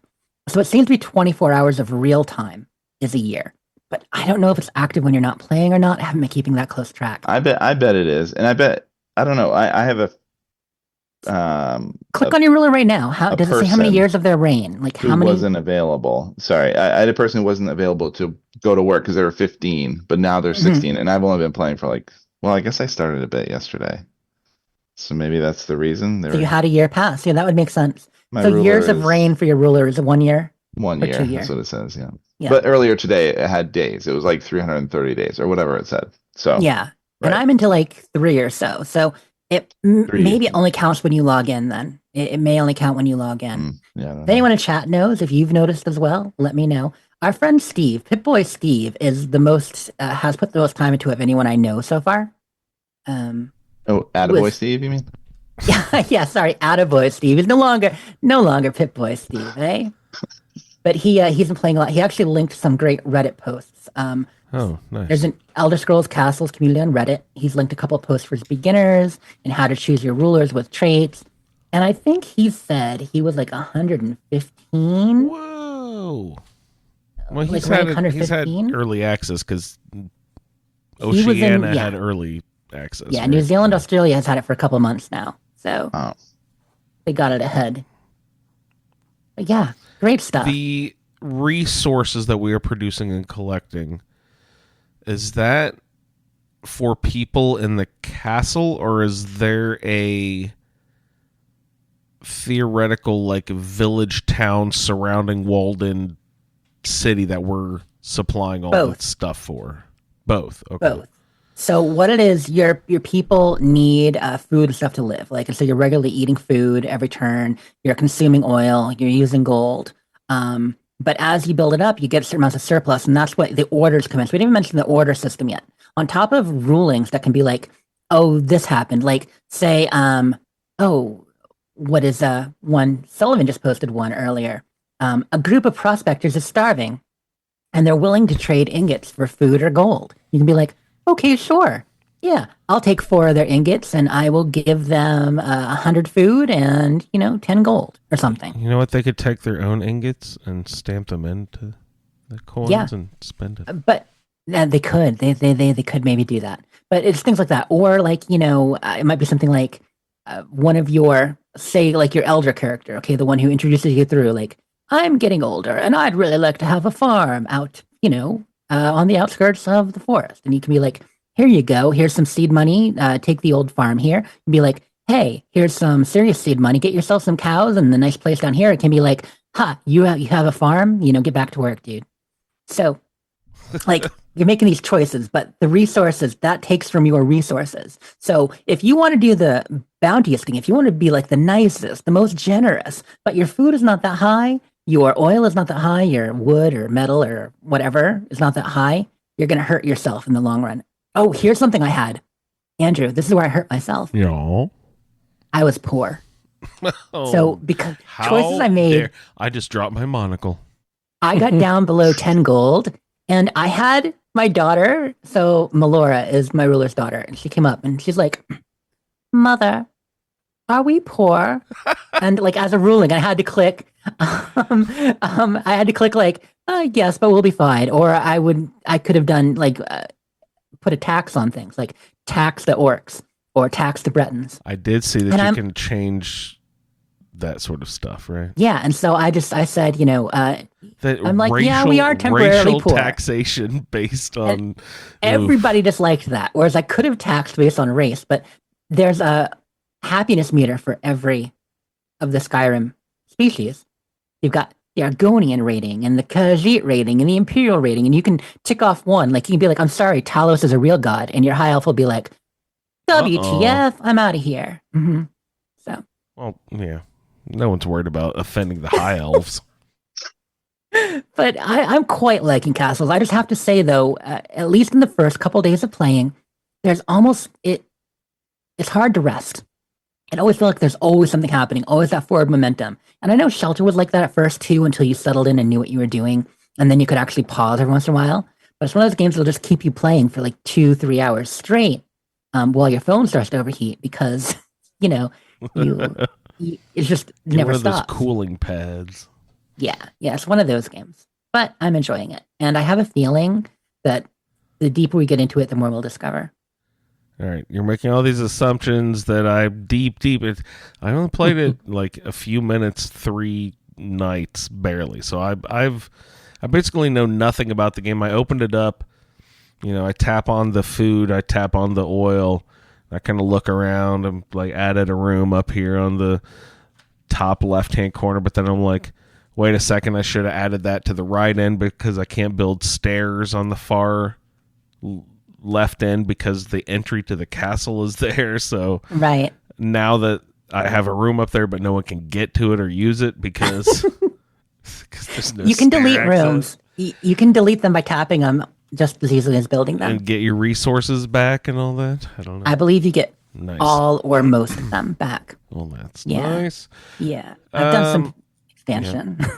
But I really have not played much. I know that it's. I don't want to like badmouth it or anything, but I wasn't blown away my first couple times. It hasn't pulled you in. I mean, Not I think yet, the lack of rooms is a different style, and you get pulled in by kind of the narrative and the decisions, and then it's harder to understand at first until you start to realize how the items interact and things work. And Yeah, well, I don't know if see I if it grabs need you. like real storylines. I just kind of wanted reskinned Shelter, and it's not that. You know what I mean? So now, No. and you know me, I get a little bent out of shape if I have to learn some new skill or learn something new. And I'm an old bear who don't learn new tricks too good. To quote Garth, we fear change. We do fear change. So yeah, it'll take me a bit. I will look into Steve's post. That'll be really helpful, I'm sure. Yeah, I think that will be really helpful. And I'm going to wrap up my castles talk. I will say that it is more reskin Shelter than what I'm talking about. When I say narrative, it's not really that much of a narrative aside from the decisions and stuff that I found so far. But don't get attached to your characters because they will die. They will move on. It's like Game of Thrones. The ones you like will be done. Can you interspecies make babies and family and stuff? Can you put a Khajiit and a Argonian together and get a fuzzy lizard? As far as I know, you can. Yeah. Cool. But do they come out hybrid, or are they just one? Or does I it think it's one or the other. Right. Because then you could start creating, super races and like do the whole like, because each race has like a happiness meter. You say, so they'd have to like start creating like hybrid happiness meters. Yeah, that would be interesting. But no, like I have an Imperial Dark Elf couple, and I think one of their kids is Dark Elf, and one of their kids is labeled Tribal. I don't know. Tribal, interesting. Yeah, I don't know. All right. You tribal. mentioned going out on missions or not missions. I forget what. you said, Yeah, like quests, like adventures, missions. Quests. There's these battles you go through. Lou's farther in that than I am. How about like attacks upon your castle? Do things because like in Shelter, raiders will show up at your vault door or death claws eventually. Stuff. Does that happen? Do people come attack your castle or your town? Not yet that I've seen. Yeah, not yet for me either. No, we're only going out to do the battles and then having these decisions. Okay. Yeah, I'm ready. definitely I'm haven't not done ready that for it, but I'm worried it's going to happen. But it hasn't happened yet. yet. Yeah. Any sign of dragons? They've been mentioned. Have They've they? been mentioned. Oh, nice. I was kind of joking, but I'm glad that's fun. One of the quests, like the end of the first quest, they have like 25 different quests you do till the end for that section, and the fire dragon is what you face at the end of it. Has a scroll made any sort of appearance? Yes. Revive scroll. I don't know. Elder Scrolls, it's like in Skyrim they popped up. Got There's 5 scrolls. Like We've got 2 big ones, I think, and then there's a couple of other scrolls, and yeah. arcane trinkets. There are a lot of different items. Yeah. Okay. Don't understand them all yet. Yeah. So I'm excited about different outfits so same kind of basic principle of you're more efficient if you put the correct people on the correct jobs. Yep. So With the correct tool. Okay. Yeah. You mentioned, but it's not. Rooms don't do it. You have to put an item in whatever room, and then you assign people to the item by clicking on the person, or you click the item and assign people to the item. Either way. You can drag and drop the person on top of the item to assign them, or the workstation, I suppose you call it. Plus, or you click the workstation and you can click on empty space to assign a person. Like you mentioned, my phone might be a little small. My eyes are not nearly as good as what they were just a couple years ago. Like they're going bad fast. I'm thinking about installing it on the Kindle Fire. See if I can install it over there. Can I hook my phone up to my computer screen somehow, or my television? I could. Wait, what's that called? Where you can just stream it to your TV? Maybe I can try that. My son's iPad. Maybe I'll start one on the iPad. At least be a little bigger then. I actually think that's a great idea. iPad might be the way to go. Yeah. But just to wrap up my gameplay, now that we finished the castles, besides that, I've been doing stuff, but no real gameplay to talk about. I did try to jump into Age of Mythology because I had mentioned that it came out last week on Game Pass, and I was excited to play it again because it had been years and years. I did jump into it. It's harder than I remember, and it is more of a real-time than turn-based than I remembered. But I'm having fun. I just barely started a kingdom, But a little Age of Mythology, because I'm like, if I mentioned it on the show as a shout out at the end, I should at least jump in and try it. And then I'm playing a little more Little Kitty Big City, because Kitty's got to play in that game. Is so cute. It's adorable, isn't it? Yeah, you would love it. And he looks like Podcat. He looks like Otter. Yeah, Mo ran through it. I need to play that game myself. But that's it for my gameplay.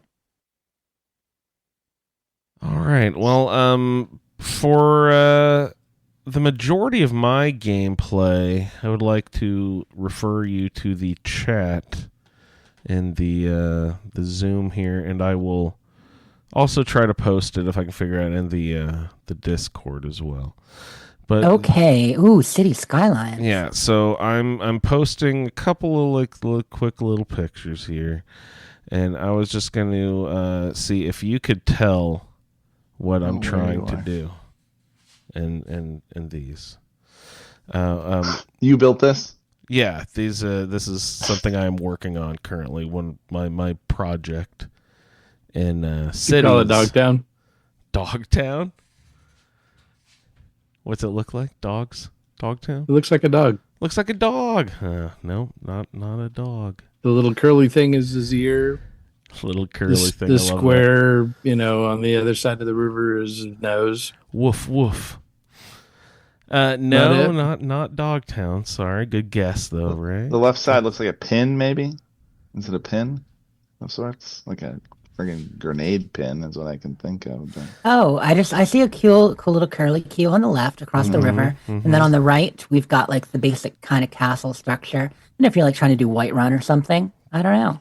All right. It has a point to it though, with if you look at it like as the road of it. That's Sanctuary. That is Sanctuary on the left. You got it. Nice. Oh, on the left. Oh, nice. Okay. There's the Sanctuary Hills and Concord there. Yeah. Yeah, because I thought that might be the Concord shape, and then I'm like, but that's definitely Sanctuary with the bridge and the curly Q and the circle. Okay. I can't believe you actually got that. Yeah, so I'm trying to recreate the Fallout 4 map in cities skylines somehow, So okay, that is awesome. That is that you sorry.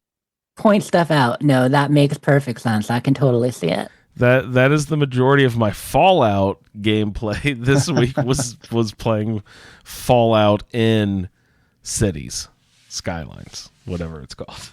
Is that a simulator thing where you just like put a city together and the city doesn't function?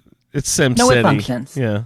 Or it does function. Yeah. Oh yeah, it's much more than SimCity. Yeah. Oh, okay. Intense. Provide power and water and all.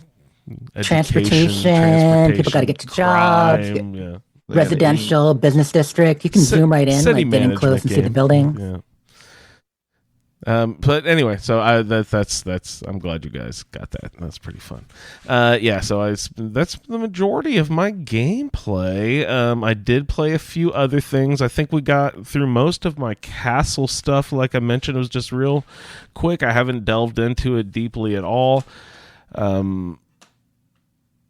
Really just sort of tapped on a few things here and there, and then, as far as I can tell, always in Shelter, I can open up the menu, save, and quit. And this, I don't. Is there just shutting it down? Like there is no like save, right? There is no closing it. Like it just seems goes to on. auto save. Okay. I was super nervous every time, Me like too. the first 3-4 times. But at this point, I feel like it's normal. Just now. like, I'm gonna delete it all. But seriously, less than an hour total probably for me.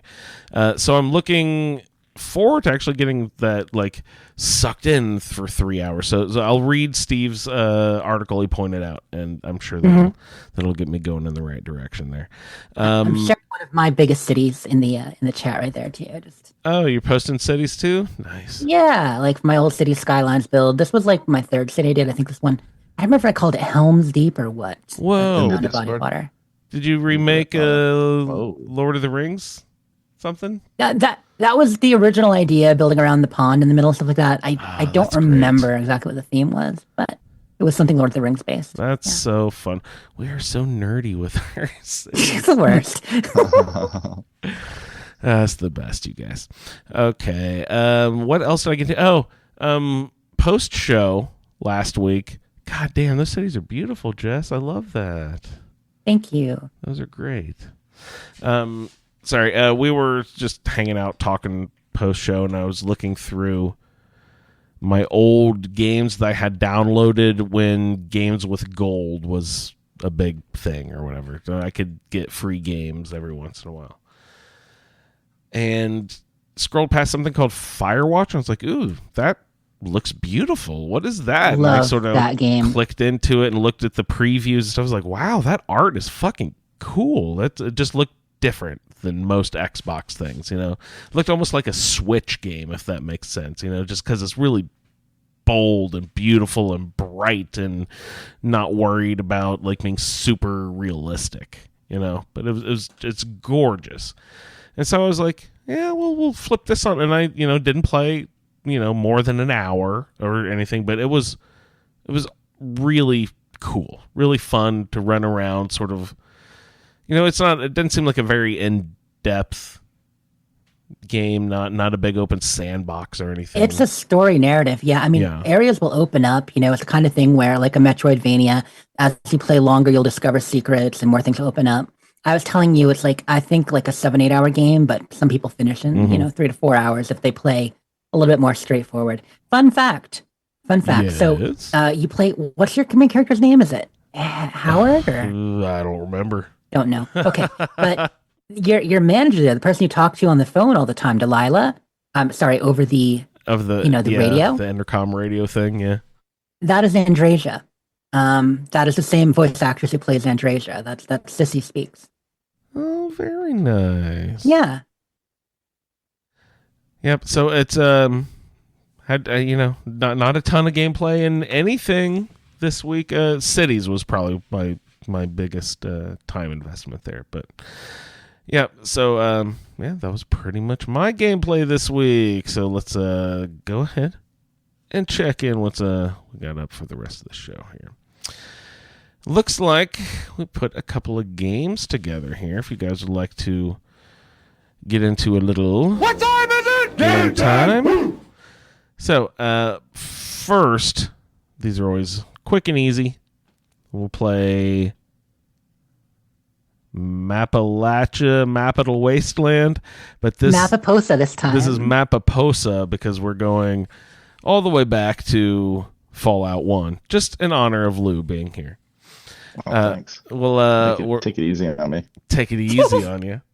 And I figure Ray and Jess have also played the game, so within the last couple of years, I don't remember exactly when it was. 2 years ago, last year, year and a half, a year and a half ago. So we will play Appalachia, but this time over there in Fallout 1.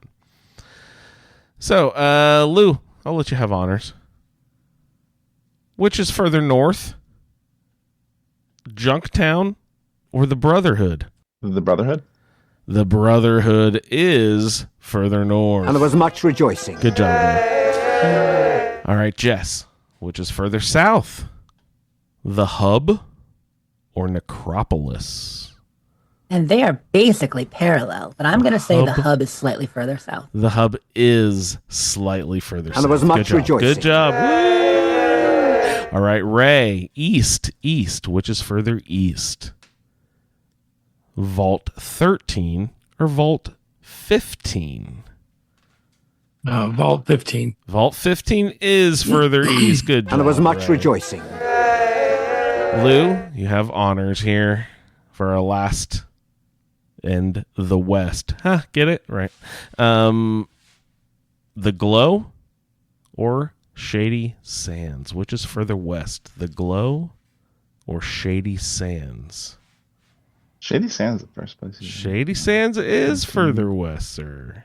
And there was much That's not what rejoicing. I said, but I'll take Oh, it. I thought that was your guess. You won anyway because I thought that was your guess. Good job.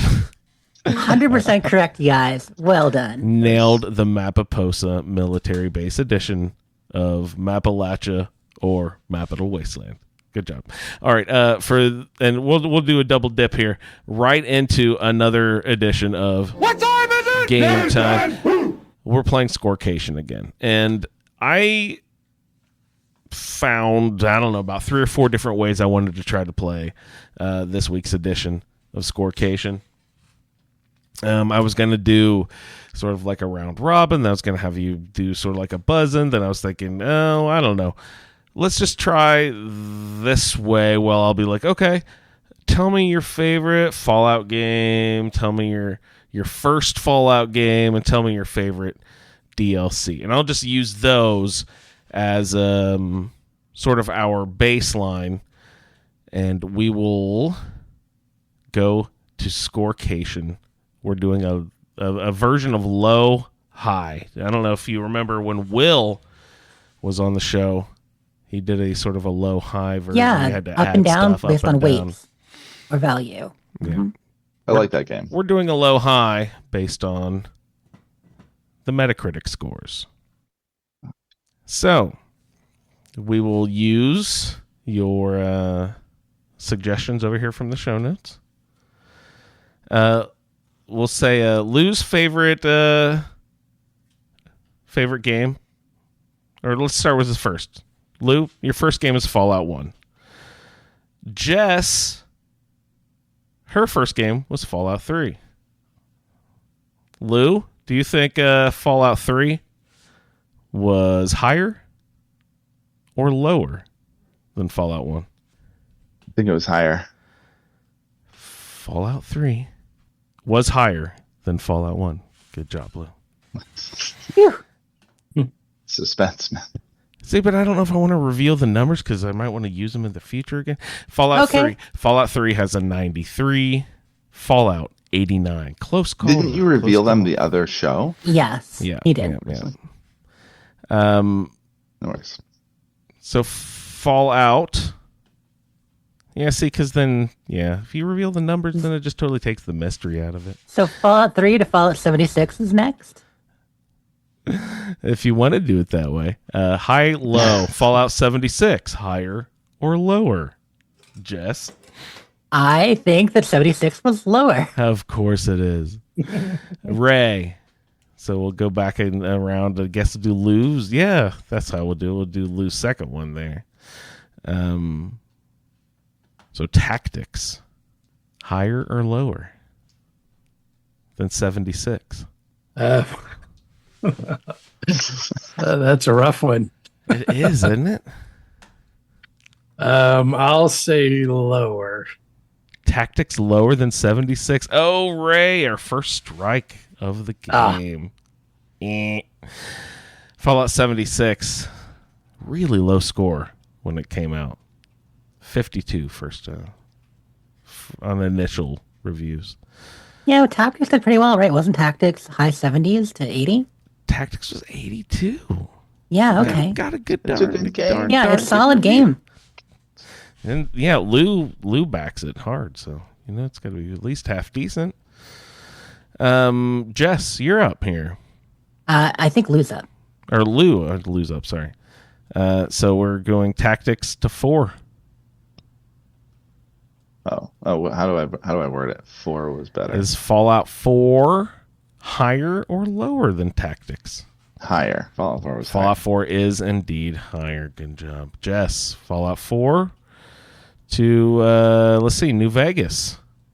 Okay. New Vegas higher or lower than Fallout 4? I should know these. We're just going to go lower. New Vegas is lower than Fallout 4. It is just a little bit lower than Fallout Barely. 4. Good job.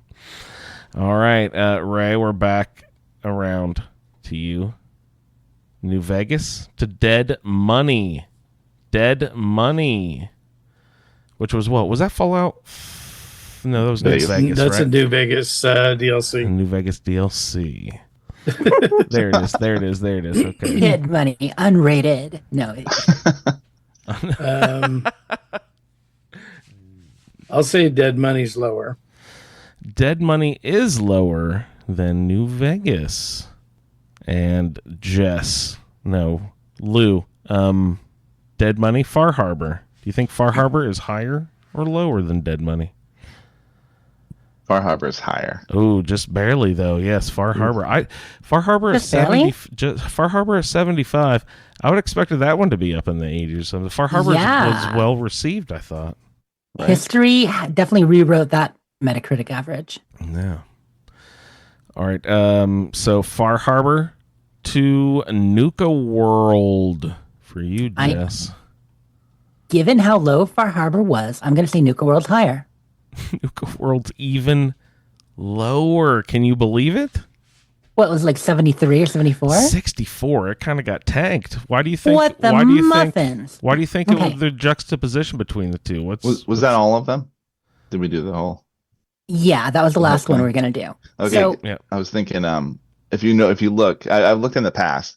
All DLCs have low ratings. yes. Like they're all 60s, 70s. None of them have like really good ratings. People are so critical of them. For the Fallout games, they tend to be a little bit lower. I was also going to say, in the case of Far Harbor and Nuka World and all that at the time, remember the kind of life of Fallout 4 and the rating. When it first came out, people were really high on it.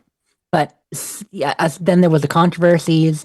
5 to 6 months in, people were getting kind of negative on it. So when Far Harbor came out, after a couple of workshop-based DLCs, and so people were into it, but at that point, the public opinion was still low enough that I think that it probably influenced people. That's why I thought Nuka World might have bounced back by then. But no, I really feel like the first year after release, a lot of that stuff got a bad rap, even though it recovered.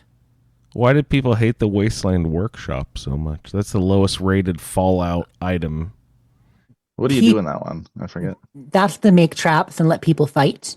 Oh, yeah. And settlement stuff. Yeah, I mean, there was some cool stuff to it, but all the settlement stuff, because there were 6 DLCs for Fallout 4. Automatron was kind of a real DLC by that standard. And then, of course, same with Vault 88, kind of. But the two, the Contraptions Workshop and then the Wasteland Workshop, people just like settlement items, who cares? There was a lot of anti-settlement feeling at first. Some of us loved it, but there were plenty who were just like, I don't want to engage with this stuff. Why are you giving me a DLC for this? You want me to pay for this? Yeah. So it was a thing. I always looked at it like there was 2 DLCs. Right, Nuka World and Far Harbor. Pretty much, you're right. But that's because I wasn't looking into the other parts of the game, really. Yeah, they listed it as 6 when they were being released, though. They said we have 6 DLC, and did them one at a time. With Nuka World being the last, they should have kept going, because Fallout 4 at that point really was recovering after the the high, then the low, then the coming back up. And if they had have supported, they even said that actually. Todd mentioned in that interview he did with Maddie like a month and a half ago that we should have supported Skyrim and Fallout 4 both longer. A longer tail on it, done longer DLC, done more DLC. We finished them, we cut them off as far as like big updates too soon. Yeah. But All right. Fun game. Jess, I think I heard a PA system click on. Jessica, to the office, please. Jessica, to the office. Your iguana bits are ready. Please come pick them up. Keep Well, thank you, summoning Jess. yourself. I thought it was going to be kind of sparse this year, but these first iguana bits are looking really shiny, all Nice. golden and sparkly. Because Fallout, Iguana's the golden? TV show, is now an Emmy award-winning program. Hooray! Hooray! So, as you guys know, Fallout got 16 Emmy nominations, and we can go through all of them in a little bit. But the way the Emmys work, they're on multiple nights, and some of the creative technical Emmys get done ahead of time. And so it already won 2 of the categories it was nominated for during those. It won for Outstanding Emerging Media Program, which, as I was telling the guys earlier, is an award for everything around the publicity, not classic marketing, but emerging media program. Basically, the social presence. The clips, the pullouts, the behind the scenes, the stuff on the socials, the things like games and emails that get people to come in. The launch reveal. So the way they did the reveal with had everyone tuning into YouTube, you guys remember for the hour countdown to the big trailer, and that guy slowly going crazy waiting for the doors to open, like that kind of stuff. So they got an Emmy for it, which is great because the social media managers on that were very cool. It also got Outstanding Music Supervision, which is a more classic category. And yeah, so I don't know much about the Outstanding Music Supervision Award specifically. Yeah. I was going to ask what that person does. Yeah, that's what I'm taking a look too. I assume it's just the person who's in charge of supervising the soundtrack or the ambient soundtrack, but not the soundtrack itself. So it's a little different. That's what it sounds like. But other categories it's up for. So let's go down all their nominations again, because the Emmys will be this Sunday. I believe Sunday is the 15th. Yeah, Sunday the 15th, I think around 8 p.m. Eastern. So going through the nominations. Do I have it here? Here we go.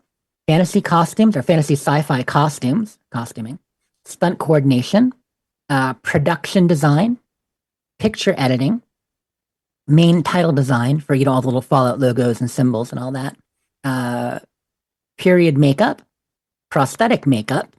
So that's makeup non-prosthetic being separate from prosthetic makeup for the ghoul. Lead actor, that's the one Walton Goggins is nominated for. That's the only actor nomination is for Walton. Outstanding drama series, like just straight up for best drama series. And then sound editing for a comedy, sound mixing for a comedy, visual special effects. Wait. Stunt It's getting performance. nominated for both drama and comedy. Yeah. Yeah. It's actually sound editing for a comedy or drama series is the full category. And then sound mixing for a comedy or drama series. So they lump that together. Special effects, stunt performance as opposed to stunt coordination. I guess it's 2 different things. Outstanding writing for a drama series, which is cool. And then music supervision, like we talked about. So a lot of stuff in there. Plenty of awards that could win on Sunday. I'm excited, but... Okay. When she read that list, anything that she was bringing up, when she said that topic, when she said that subject, when she said that category, did any specific moments from the show pop up when she mentioned those things? I'm thinking that's a big old no. You asking all of us? What happened? You're just asking any of you. Everybody. Yeah. When I think about the ghoul makeup, I think of first seeing the ghoul when he enters Philly, and that big old, that big old shit-eating grin on his face, and he's looking around like, Doesn't the camera kind of go around him? Mm-hmm. And it's looking toward the sky a little bit, and he kind of smirks, or he's got this look on his face like he's confident. It's a cool that's shot. when you said sort of shot slightly below. Yeah, that's that definitely. I'm sure it is for everybody, pretty much. Comes to mind for sure. And then sound supervision. I think about all the great music cues. The classic Fallout music, the stuff from the Fallout radio, other period pieces they brought in. I think about a bunch of those. They did change it up a little bit, though. They used some of the classic Fallout songs, but Lou was mentioning earlier, the Johnny Cash song every time the Brotherhood comes around. Which is totally appropriate, but Johnny Cash wasn't around back in the 40s or whatever, Right. True. That's a good point, actually. I didn't think of that. But so it's totally appropriate. Sounds great. I thought it was a bold choice, and I think it also was effective and works well. His songs are like, you like them, but there's like a darkness to them. Like he is the man in singing black about after troubled all times, and stuff like that. And the Brotherhood depicted in this show aren't very good. Like they're kind of assholes, really. Troubled They're times. kind of assholes. Yeah. Yeah. What was it? I hope they win the what was the writing one? That would be good. Yeah, definitely writing. Definitely writing. That'd be a great one to win. Outstanding drama series. Just give them the whole shebang. We'll take them all. Okay. Yeah. Exactly. They deserve it all. Sound design and stuff. Wait, you mentioned something about that, right? Yeah. If you listen on headphones, the vault door opening sound.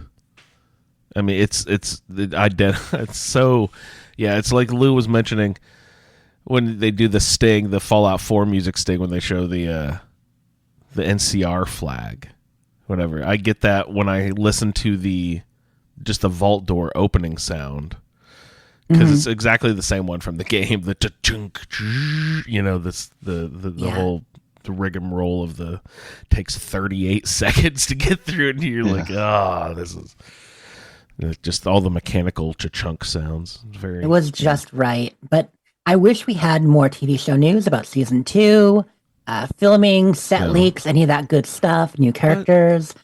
Don't have any updates on that right now. At the same time, the general public is not nostalgic for that sort of thing, so they don't actually get that effect either. I didn't even think about that. Like my mom, who watches the show, wouldn't be like, "Oh wow, that's the vault door sound," like, huh? Right. So, you hope these Emmy people, are gamers. Maybe that's why they did like some choices like the Johnny Cash thing, because people can relate to it, like the general population of people. Right. Whereas the ink spots might not be as relatable. Huh? I said whereas the ink spots might not be quite as relatable. Exactly. Not everyone's into that older timey music or whatever that the Fallout games bring, but to bring something more relatable, maybe that was part of it. And the only acting was for Walton? Only acting was for Walton. Well, Lucy didn't get a nod at all, huh? No, That's too she bad. didn't. I thought she was wonderful. Yeah, she definitely was. I'm kind of surprised she didn't get a nod, to be honest. Mm-hmm. For failing all her speech checks. That must be it. They failed. They failed through the nomination process. She really too. needs to boost her charisma. Get some Mentats up in there. She's got to, she's got to rizz it up. Have a little alcohol. Mentat. Put on the hat. Ushanka hat. That Wonderland. Yeah, I was just checking IMDb for any surprise updates on credits for season 2, anything like that. Nope, we got nothing. We got no surprises tucked away that I can see yet. So still, good stuff. Let's hop over to the Fallout 76 calendar real quick. Nice. So it is currently September 14th. We are just having a double XP weekend. I didn't even realize this. I was in the game earlier today. I did not realize it was double XP weekend because I was doing camp stuff. But there you go, double XP. That's awesome. Yeah, and we get double score the weekend after, the September 26th, 29th. So double XP this weekend, y'all. Double score in 2 weekends. And that's pretty much it for the month. Mothman Festival should be happening soon. I bet I'll have some information or news from the Mothman Festival next week. But I think that might be taking place over this weekend or next. I don't actually know. And is that just the normal Mothman event with the priests up there in Oh, I was actually talking IRL. Mothman Festival 2024. Yeah, we just finished the Equinox in game. Pardon? I said, is that in the fall? When do they do that in real life? They usually do it in September, usually the second or third weekend of September. I just checked. Yeah, September 21st and 22nd. So next weekend is the Mothman Festival. And it is at, was it Point Pleasant? Is that Point what Pleasant. It's called in real life? And they have that big bridge and everything with the sighting in the famous event. Yeah, it's all real.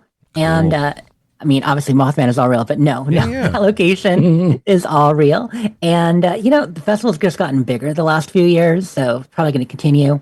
It's become very popular among Fallout fans. And since we got more Fallout fans this year, there's a good chance there's going to be more of them at the Mothman Festival. Praise him. That's cool. True. Yeah, no, that's true. Those vendors Also- need to stock up for this year. Yeah, they do. But Mothman, he brings in the cash for the town. Partly in his butt crack. I have seen people slipping some dollar bills in there, y'all. They do, don't they? His hiney. He has maybe one of the most famous been heinies. working It's out, not man. America's ass, but it's close. It's Appalachia's ass. It is Appalachia's ass. That's funny. Anywho, yeah. In chat, they're like, LOL, what? Yeah, no, I saw pictures of people stuffing dollar bills in there again the other day. I mean, it's just a thing they do. Castles did release on Monday. No, sorry, Tuesday or Wednesday, whatever day it was. It's available all areas now. So play Castles. It was Tuesday. September 19th. Okay, this is a completely non-Fallout related comment, but I just want to let you guys know, if you, like me, are excited about Dragon Age, the Veilguard, and have been watching, all the lead up to the IGN first this month with a bunch of videos and stuff there, and then Game Informer, RIP, had them in July doing a few things, but it's been mostly spoiler-free, like only small spoilers. Well, the big embargo for people who got to actually go and play it during a special session 2 weeks ago is September 19th. So if you are trying to avoid Dragon Age the Veilguard spoilers, be extra careful after September 19th, in that a lot more videos are likely to contain potential spoilers. So buyer beware. Jess is going to spoil the shit out of it, everybody. Watch out. Oh, I will. No, I'm going to try not to get too spoiled myself, but I don't mind spoilers, like some people, but I'm going to try to keep some mystery. Thank you very much. I don't want major story spoilers, but people are generally good about that. Back in 76, real quick, they did make some cool updates, with the update, like surprise things. So I mentioned when we got the new shelter, the little track house development shelter, the one that looks kind of like Sanctuary, much like Andrew's city he's building. I don't know. That shelter wouldn't let you build to the walls. You're stuck very much in the center. They've actually fixed that. You can actually build in the whole shelter now. So if you bought that shelter, you're like, dude, I can only build in the middle. Now you can build in the whole thing. Also, there is coming, speaking of Sanctuary, there is going to be a new build set, a modular home build set that has that classic contemporary home vibe from Sanctuary. The blue walls, the little white louvers by the ceiling, all that. So you can build your own Sanctuary-style home in Appalachia. Well, good. Well, can we build more than one? Can we have a little roundabout? That's the problem. Right, with the track house. And hopefully they fix that too, because most of the prefabs you can build 2 or 3. I don't know why you can only build one of that. Maybe it's just too complex. But yeah, you'll be able to build your own version. Currently in the Atomic Shop, we have the Deathclaw barbecue bundle, which if you want to grill a Deathclaw, you can do that on a big old I actually grabbed spit. that. I don't know why. Did you? I picked it up for some reason. I was like, hey, that looks fun. What is it? Is it a cook station? Yeah, it's a grill. Deathclaw slow roaster cook station. I think I bought it because it had a neat floor too. I liked the pattern of the floor or something, right? I don't remember what else it came up on a with. grate. No, it is. It's got like the whole. It's kind of like the big old one that you usually have with the spinning spit, but it's got a grate underneath, a bigger fire, and it's got a Deathclaw obviously on it. It'll be the size of a semi truck. Yeah, it's large. You've also got a cream hammock with that, which is not a hammock made of cream, but it is a tan hammock, I assume. Cream colored.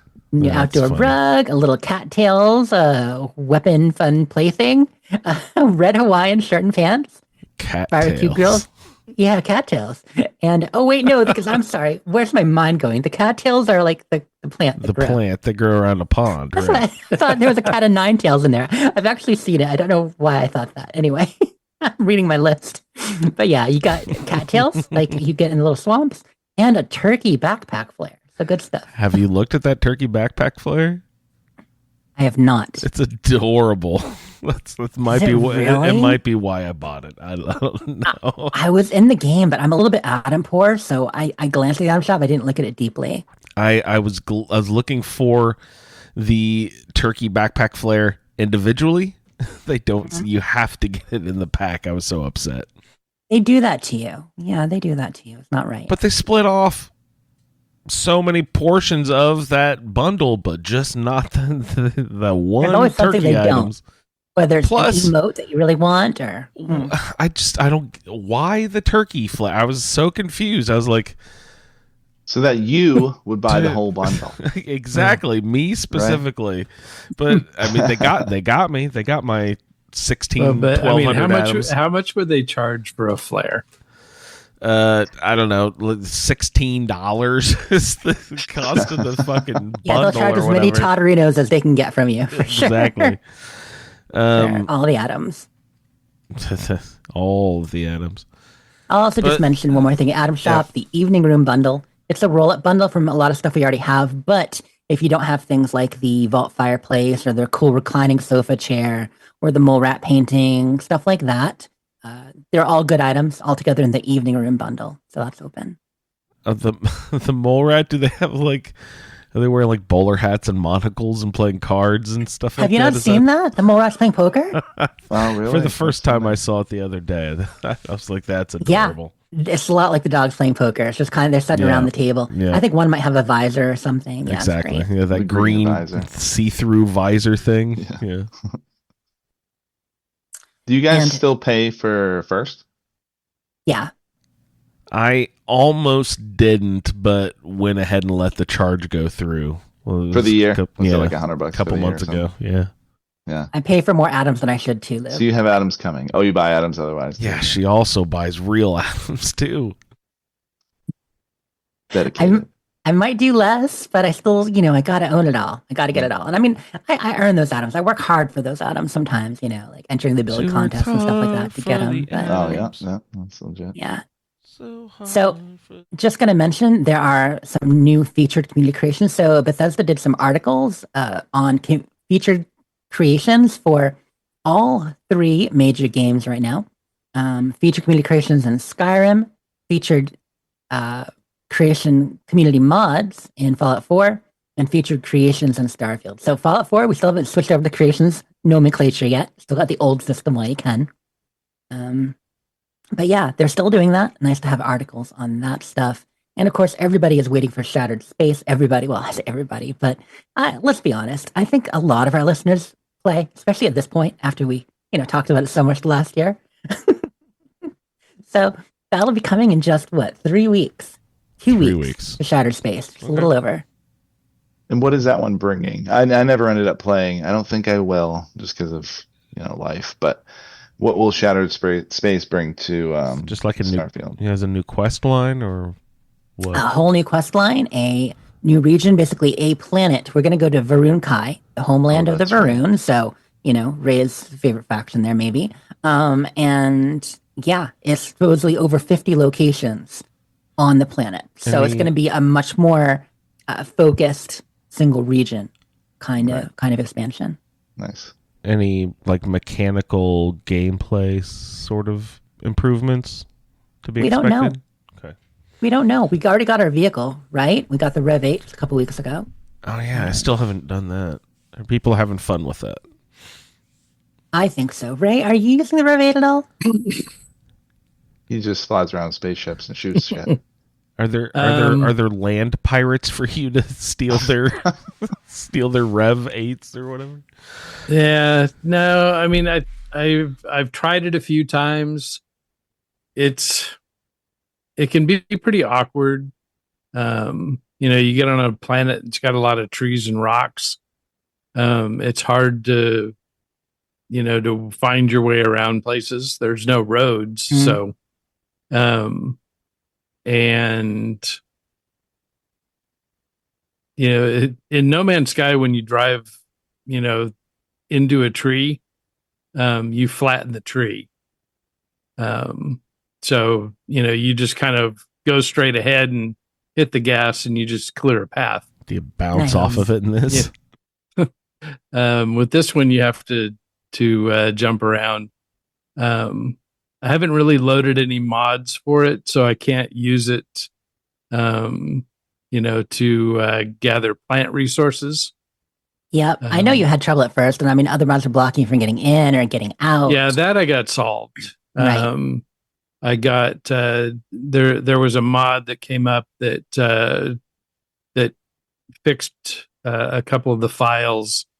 So I dropped those into my existing mod. And so, now my Star UI head works fine. I quickly switched back to traveling on foot. Yeah, it was a lot easier. I'm not surprised. I know like last week, Selena and I were both talking about that we'd enjoyed it. And, before a lot of people have the overall sentiment seems to be in favor of it. But, exploring planets isn't an integral part of Starfield unless you want it to be anyway. Like you can really just go to locations and work away from there. And jetpacking is perfectly fine. Psh, psh, psh, across the landscape and you get there. Looking up other stuff on Shattered Space that we know about for sure. We know there are a couple new enemy types with the new quest and locations, and new grenades. Is something that this story is touting, saying there are going to be new grenade weapons. But yeah, we don't know. I have a feeling there's going to be a lot of cool systems stuffed in there. I haven't played in a while. Is Melee still sort of an afterthought way to play? No, it can be a good way to play as long as you don't try to be sneaky about it. Just got to be fast hack and slash style. Yep. And I'm sure mods help there too, or creations. Well, so the only thing that I used mods for with melee weapons was to give them the same kind of tiers that weapons had. But they fixed that in the game. Oh, they did. Okay. So now you don't need a mod for that anymore. Good deal. I was always kind of, why do they do that? Cool. Anyway, those are all my iguana bits for the evening. Just looking forward to that. Beautiful. All right. We have a couple of shouts on the way out the door, but I think we wanted to have a quick fall food conversation before we sign off. Lou's like, really? Strange. I just like talking about food. Lou does not want a fall food. Do you have a fall dumpling? The pumpkin spice dumpling or something like that? Cranberry, maybe? A little bit of orange cranberry dumpling, something? No, not for this year. Little stuffing and turkey and gravy, maybe? I mean, it's a good idea. It is a good idea. Yeah. A pumpkin pierogi would be pretty good. Right? I did a what was it called? What's the banana that's you cook? I can't think. Plantains? Plantain. I did a plantain pierogi once. As like a dumpling, whatever. But it came out pretty good. Yeah. It's random, but I just bought a smoker, a pellet smoker. And that works for me because you can set it and forget it type smoking. I don't have to feed the fire all day. I don't have time to do that. Is that what you were doing all the mole rat skewers on the other day that you shared? That was my sort of cook something on it to start thing. Mm-hmm. But I have a bunch of people coming over on Sunday, and we're going to do short ribs and a pork belly. And I think we're going to find a few other things to throw on there just to kind of keep it going. Partially it's going to integrate into the business where we do the dumpling thing and we do ramen and rice dishes and stuff. But I do a little non-traditional in my cooking. I cook Asian style food, but like I also am a white guy, so I just like cook whatever sometimes. So adding some different kind of smoked meats and a smoked tofu dumpling coming up here. Smoked tofu dumpling. Now, is the tofu smoked or is the tofu dumpling just the smoked? Tofu? Yeah. Okay. Yeah, that should be pretty good. We do it currently, a tofu pad thai dumpling. So it's like pad thai flavors with the tofu, vegetables, and you got to have a vegetarian option. And I used to do a mushroom dumpling, but and as good as they were very good. They were very expensive to produce, and some people like mushrooms, like me, but most people don't. The moment we switched over to tofu, that vegetarian item sales like jumped up like, I don't know, by 3 times. Wowzers. Like I think of fried mushrooms being like such a popular thing, but I guess not. If like fried tofu is higher. Yeah, people like tofu. It's just I think it's a trigger word for vegetarian people as well. Like you hear tofu and you're like, okay, I can do that, type of thing. So I can eat that. yeah, it works. We soaked it in meat juice. I did steam it next to the pork dumplings, so I don't know what to tell you, but They'll have to live with that. Come on. Lightly misted with pork flavor. But not really. No. That's awesome. Yeah, this smoker looks cool. yeah, I'm Sure. excited. That's why I put it in the notes because I'm excited to get into it here this weekend. And, What are the pellets? There's a variety. I still have to kind of learn to understand how they all function. But what I got was a blend, which was effectively good for anything, kind of a moderate flavor profile. Where I think if you get into pecan or even oak or something more specific, a pellet made out of just that, it's kind of good for certain things, but not other things. Is it I like don't have it all compressed sawdust Yeah, pellets compressed wood, of the right. that specific kind? Yeah, extruded out of some kind of. And is machine. what kind of like smoker? Is it like the big green egg type thing, or what does it look like? The one I got was like a Traeger brand. Yeah, so a box with a chimney on it. Oh, Yep, okay, exactly. right, cool. Like a cylinder with a chimney on it. Large smoke large cabinet. box. Yeah. I got a good size one because, like I said, I'm going to use it with the business doing wedding caterings and stuff. Like pull it over there to do the protein on that, and then That's awesome. I always love seeing a barbecue truck in transit in traffic. They got their big smoker behind them and stuff. I'm like, yeah, that's great. I'm just going to follow you wherever you're going, buddy. yeah, something delicious is going to come out of that. Yeah, exactly. Nice. All right, fall food. Jess, Look. pumpkin okay, spice is back. It is, but I'm not going to discuss all y'all with my pumpkin spice delight. Although, in Bob Carroll's honor, I am dipping oatmeal raisin cookies in pumpkin spice coffee, and ain't none of you going to stop me Oh. doing it in his honor. He said they were both. There was like the most useless food out there. Oatmeal raisin Oh. cookie is my favorite all-time cookie is the oatmeal raisin. I love I oatmeal know. raisin cookies. We share that. You were dissing the Wow. pumpkin spice a little bit earlier, but to be fair, you said cider is better than pumpkin spice, and I have It's- to agree with that. People I agree with think that, that too. I'm saying pumpkin spice sucks. I mean, I don't love it, but I'm not saying that you can go enjoy your pumpkin spice if you like. I'm just saying I prefer cider. Apple Yeah. cider. Apple is the superior flavor versus pumpkin, nutmeg, and cinnamon. Yeah, Right. that's fair. Cider is amazing. I would really like some. We have a few orchards around here, but I haven't seen local cider in the It seems stores. like they were fucking everywhere when I was a kid, and they are not nearly as prevalent anymore. I don't know if that I is feel like this true has or changed not. in the last couple years, because we have some good local wineries here in part of upstate New York where I live, and there were some good orchards too. I bet they're still there, but the store has not been stocking local cider. It's the Oh, time of that year now when sucks. if they're going to, it'll be any time now. So Yeah. You guys have cideries in New York? yeah, I think so. Yeah, I mean definitely no. There are orchards that press cider there, definitely. Right? Yeah. I Yeah, think- I mean, I we think had a bunch back in Maine. Right? And I'm thinking at the Hannaford, the grocery store, even last year, just recent. There's cider in the store. Yeah, I would go to. There was an orchard near where I used to live, New Gloucester, where I just go over and get cider right up there. Forget the name of it, but Nice.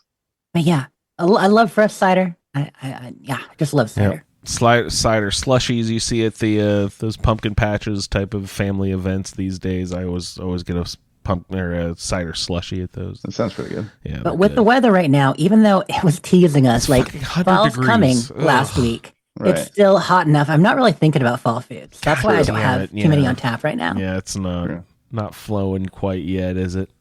I'll begin We're to trying chilly. to summon the fall by Yeah. come on, Come please. October, it'll be chilly and stew and all that good stuff I really like in Man. the winter and fall. Last week it was 50 degrees or something. It was beautiful here. It felt like a crisp fall day, and then it's 100 degrees again. Oh, god damn it. Is it? Not 100. It was over 92 today in Indiana. Yeah, Really? It sucks. Yeah. Screw that. And they I'm said probably next mid-80s. week is We're going to hot, be man. even worse. So I was like, fuck, I thought we were Really? done. We're never done. Ah. I mean, it's probably the last week of it, right? I hope so. A little Yeah, Yeah, we usually don't cool off until Halloween. Well, you live on the surface of the sun. You're in Georgia. I'm going to Georgia in the end of October. So what's the temp going to be, right? It's going to be north of Atlanta that we're going to. That's when it starts being tolerable to us So Northerners. I don't know. 70. Yeah. No, well, it all depends. I mean, October's a really wild month.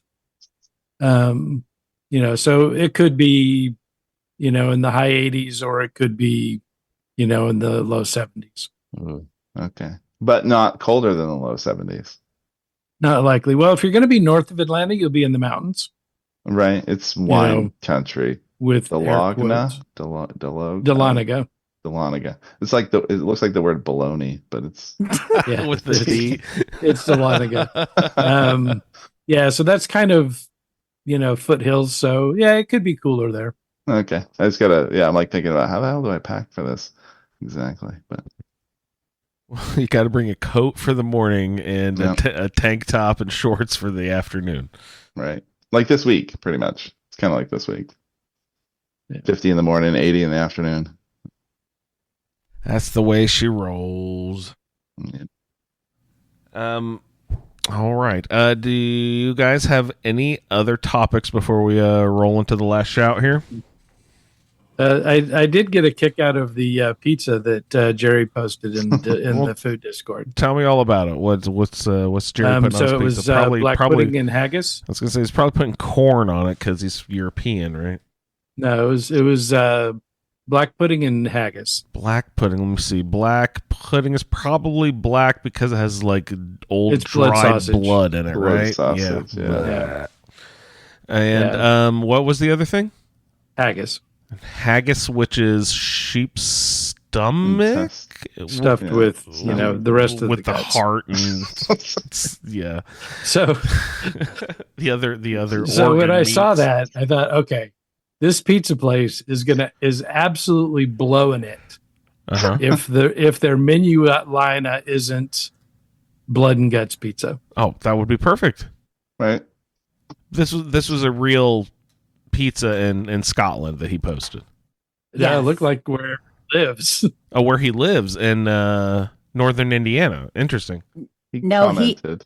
So his comment is, I saw it online, but it looks great though. Oh, man. okay. I thought Yeah. he was actually having it. Yeah, I don't think he was actually He- eating it. I think You he's could found probably it, but eat that though, you know. he's telling us, yeah, he's like the lighter brown stuff is the haggis. Enjoy. But And- he always tells us haggis doesn't deserve the reputation. It's actually good. Yeah, I've also heard that it is just delectable and wonderful. And depending on where you go, it's as varied as a hamburger is from place to place of ma and pa type restaurants. You know what I mean? I've heard that like it gets seasoned differently and it can be just really nice. If I didn't know what it was and I ate it, like that'd be probably fine with that. Like, I would. Before I had it, I would have been disgusted. No way I would have ever actually eaten goose liver. But I had it in Europe, and I was like, "Oh shit, this is great. What is this?" And they're like, "Oh, that's liver." And I'm like, "That's kind of gross, but this is delicious." So now I actually like pate and stuff, you know. But there's no way I would have tried that if I knew what it was before. So I just think haggis, I probably would love it if I didn't know what it was before I tried it. You know what I mean? Yeah. Same with blood pudding. Like the thought of it, I just think it's probably disgusting, but it dried probably blood, isn't. yeah. Because a lot of people eat it. Yeah, with some I mean, pig blood. I haven't had a lot of don't want blood. black pudding, but I do love boudin, Which which is is what? the Cajun blood sausage. Oh, it's got some paprika on that. Well, it's got a lot of cayenne. Oh, cayenne, yeah. So, did they just not bleed the animal well, or do they leave the blood in for protein purposes, or why the blood? What's up with that? So the blood is taken out of the meat because you And don't then- want the blood in the meat. Yeah, I've always heard it like does something bad, but they put it back in when they grind it or something. Well, no, it's mostly just blood and rice for a boudin sausage. Rice thickens it. Yeah. It's just it's how to not waste that valuable nutrition.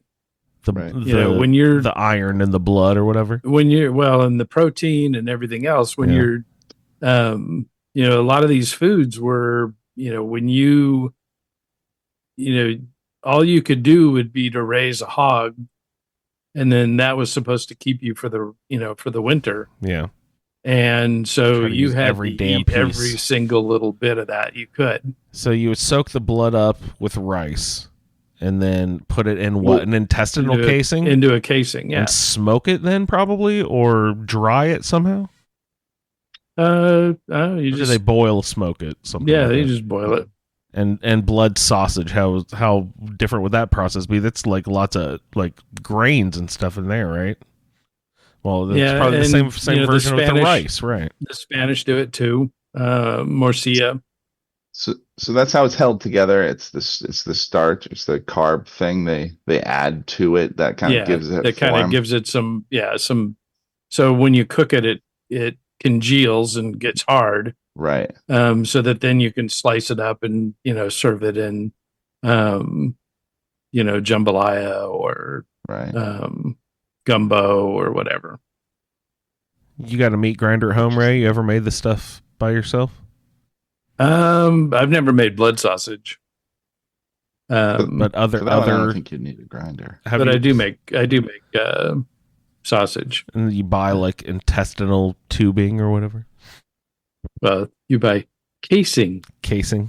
Natural casing.